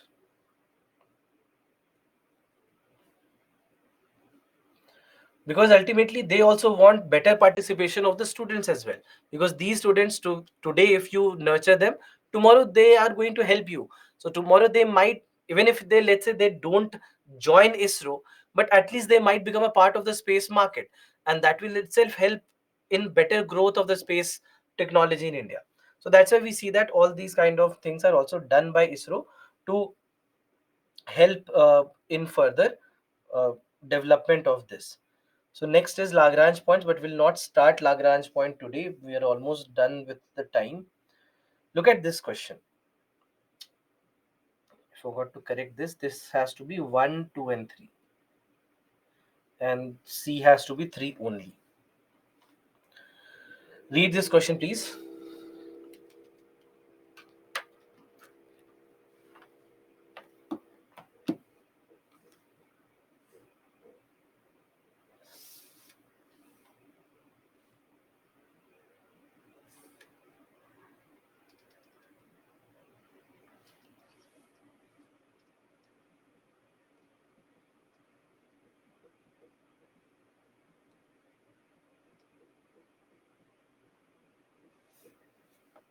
So I'll launch the poll for you.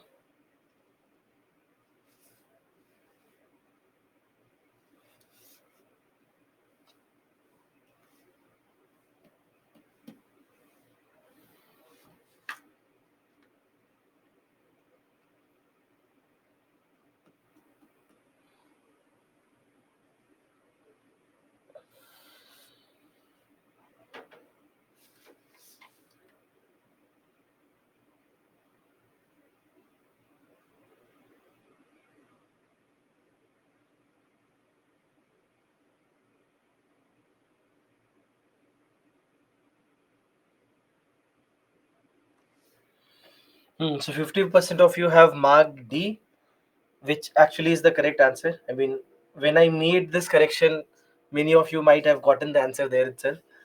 But okay, so let me discuss this. For the measurement or estimation of which of the following satellites of the following are satellite images or remote sensing data used. First is chlorophyll content in the vegetation of a specific location.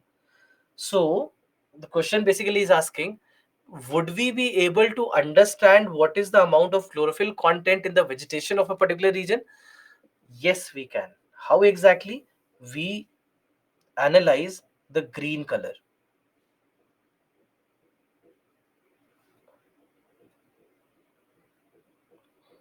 We analyze the green color, and this analysis of the green color is something that will help us in identifying this. All right, so if the intensity of green color is very high, then it means that this is an area which has larger amount of chlorophyll, meaning that it is able to use the water and nutrition provided in that area very well. So it has very good applications in agriculture. So we can use uh, the remote sensing satellites to actually identify this, and this is doable. This is something that we do, and that helps our agriculture. All right. So that's the first thing. Second, greenhouse gas emissions from rice paddies of a specific location. So in the rice paddies, what kind of greenhouse gas emission happens? Which greenhouse gas will be emitted from the rice paddies?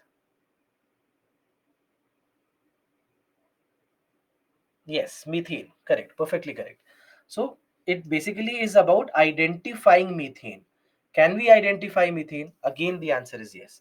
We can actually identify the presence or presence of any gas, and even the amount of a certain gas that is present in any given area with the help of our satellites. And that too will be done with the help of imaging. When we take the pictures, the images of any given area, that will give us an idea about the greenhouse gas emissions as well. So that's doable. Third is land surface temperatures of a certain location. Now, land surface temperatures basically means heat. Correct. We are trying to understand the amount of heat that is being generated, and this is something that we can actually understand from infrared rays.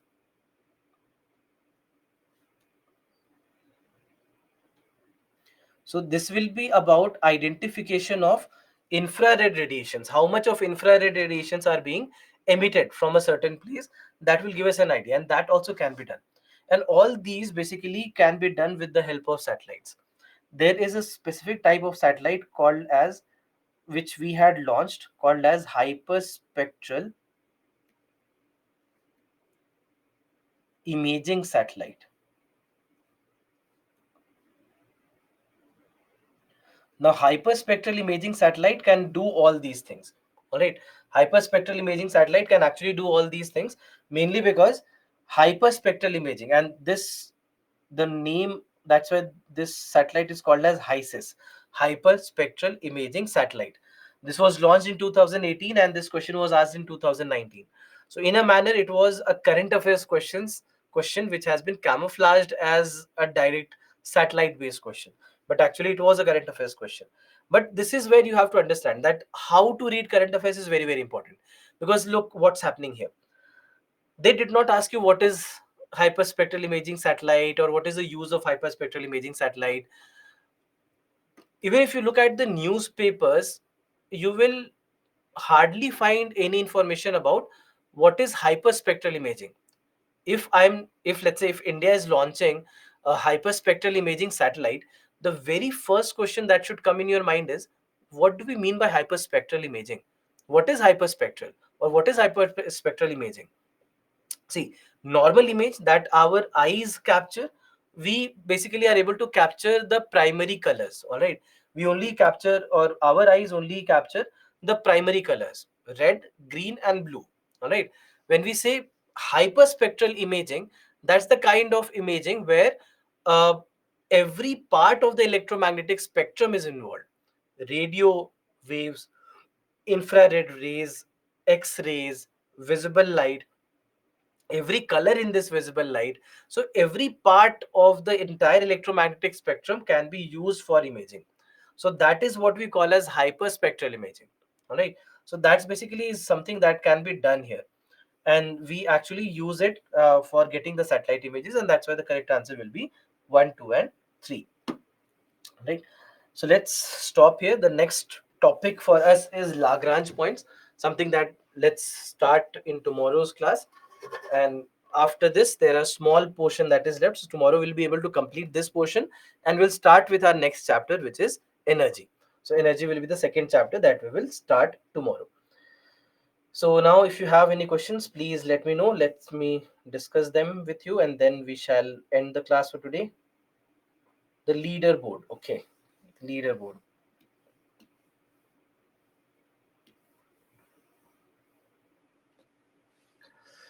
Yes, so this is the leaderboard. There are three of you who have everything correct.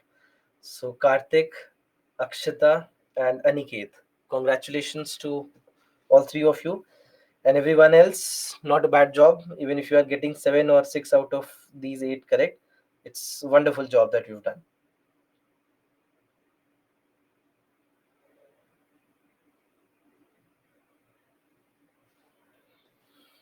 Good to see.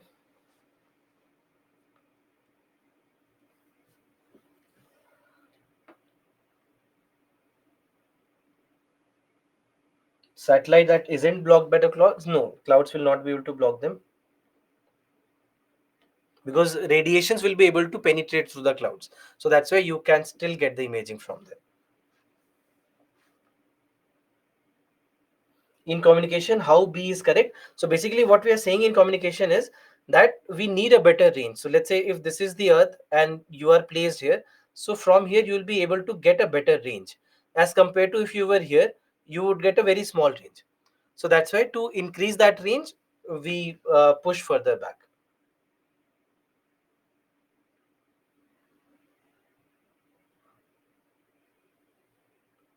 Oh, the KBC question, I completely forgot. I'll bring it tomorrow, please. So sorry, I completely forgot.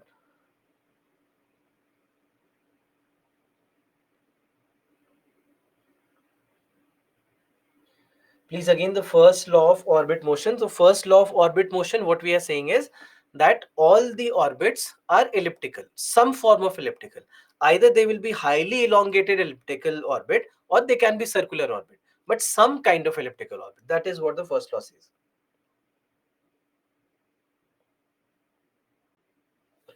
What is the time period if the height exceeds 35,786 kilometers?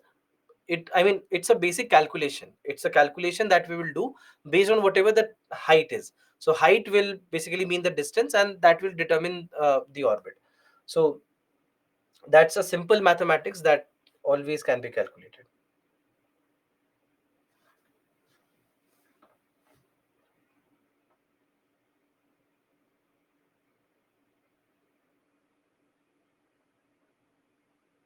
Which launch vehicles are used for pico satellites? So pico satellites, either we will use PSLVs because we would piggyback them with some other satellite, that there is a heavy satellite along with them, some small satellites will be used, or SSLVs can be used. So either PSLV or SSLV, but we'll discuss that in detail in tomorrow's class.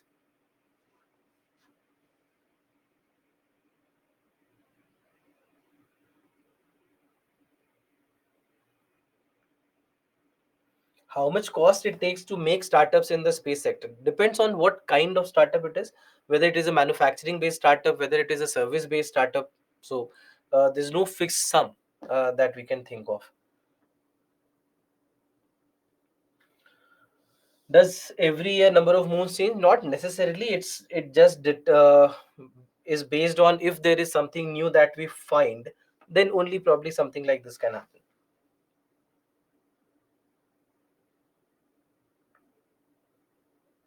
For placing a satellite into an orbit, calculations of height is taken into consideration. Then how satellites are placed in different orbits like INSS. Satellites have been placed simultaneously in geosynchronous and geostationary orbits too. So every time when we are launching a satellite, there will be a pre-calculation that will be done regarding where exactly do we want to place the satellite. So all those calculations will be done, and then the launch of the satellites will be done. So these 7 satellites, for example, one by one they were launched. We started launching them in 2013, and 2013 to 2018 we kept on launching one satellite at a time. Leaderboard, again you missed it. Okay.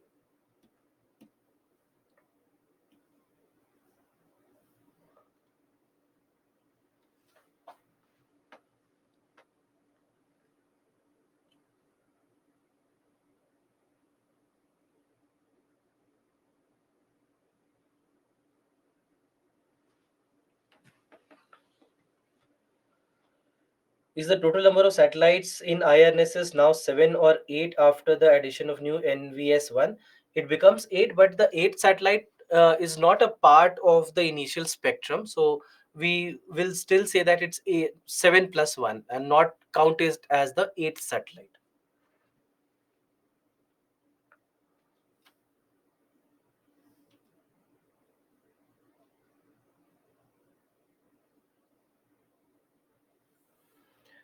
Right?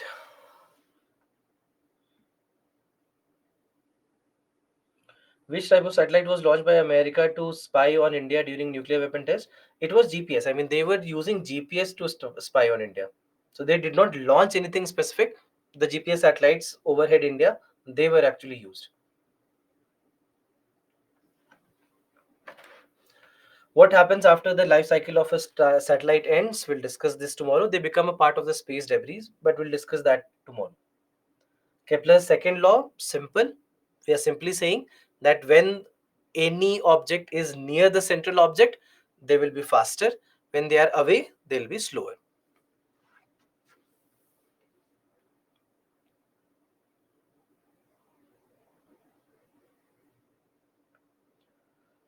Sun synchronous orbit of low orbit Delhi case not getting. So basically, what I'm saying is that these kind of satellites will be overhead a particular place once in a day. So I'll have to go back. Hmm. So what happens is that they are taking 1.5 to 2 hours to complete one revolution. So by the time they complete one revolution, the Earth has also moved because of its rotation, right? So Earth has also moved. So they do not come back to the same point. So they will be synchronized in a manner that 24 hours later they come back to the same point. So that is basically what we are doing with the Sun synchronous orbit.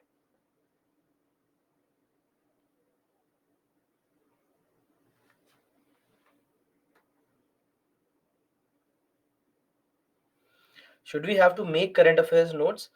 uh, just keep adding to what we are doing here. If you are in a habit of making notes, fine. Otherwise, uh, current affair notes takes a lot of time, so I would still suggest that if you can rely on the notes given or the PDFs, etc., that is better in that sense. But still try to add to the topics.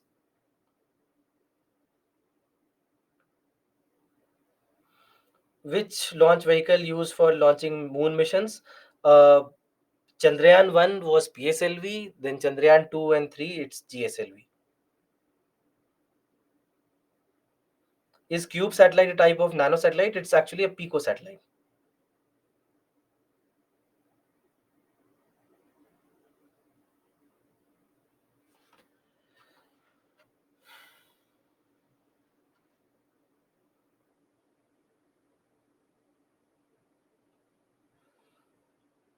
Feeling demotivated because I'm a science background student but still couldn't get correct answer. Doesn't matter, doesn't matter. These are previous year questions. You learn from these questions and forget about what you are getting or not getting. What you have to do well is the future. These were the past. Forget about it. Just learn from it. Are Aries and Pluto present in the Kuiper belt? Yes, they are.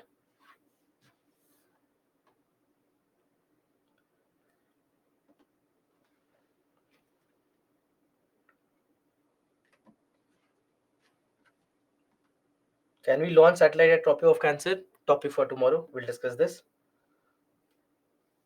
I hope I've covered all the questions. X-ray telescope is the X of radio telescope. No. Kepler's third law. Kepler's third law is very simple. It says that if you are near the central object, you will take less time to complete one revolution. If you are farther away, you will take more time to complete one revolution. That's it.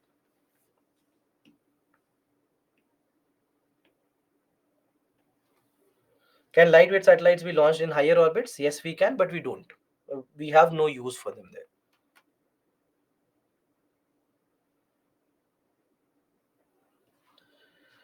there. Right. So almost done. So if you have any further questions, you can always contact us on islive@byju's.com.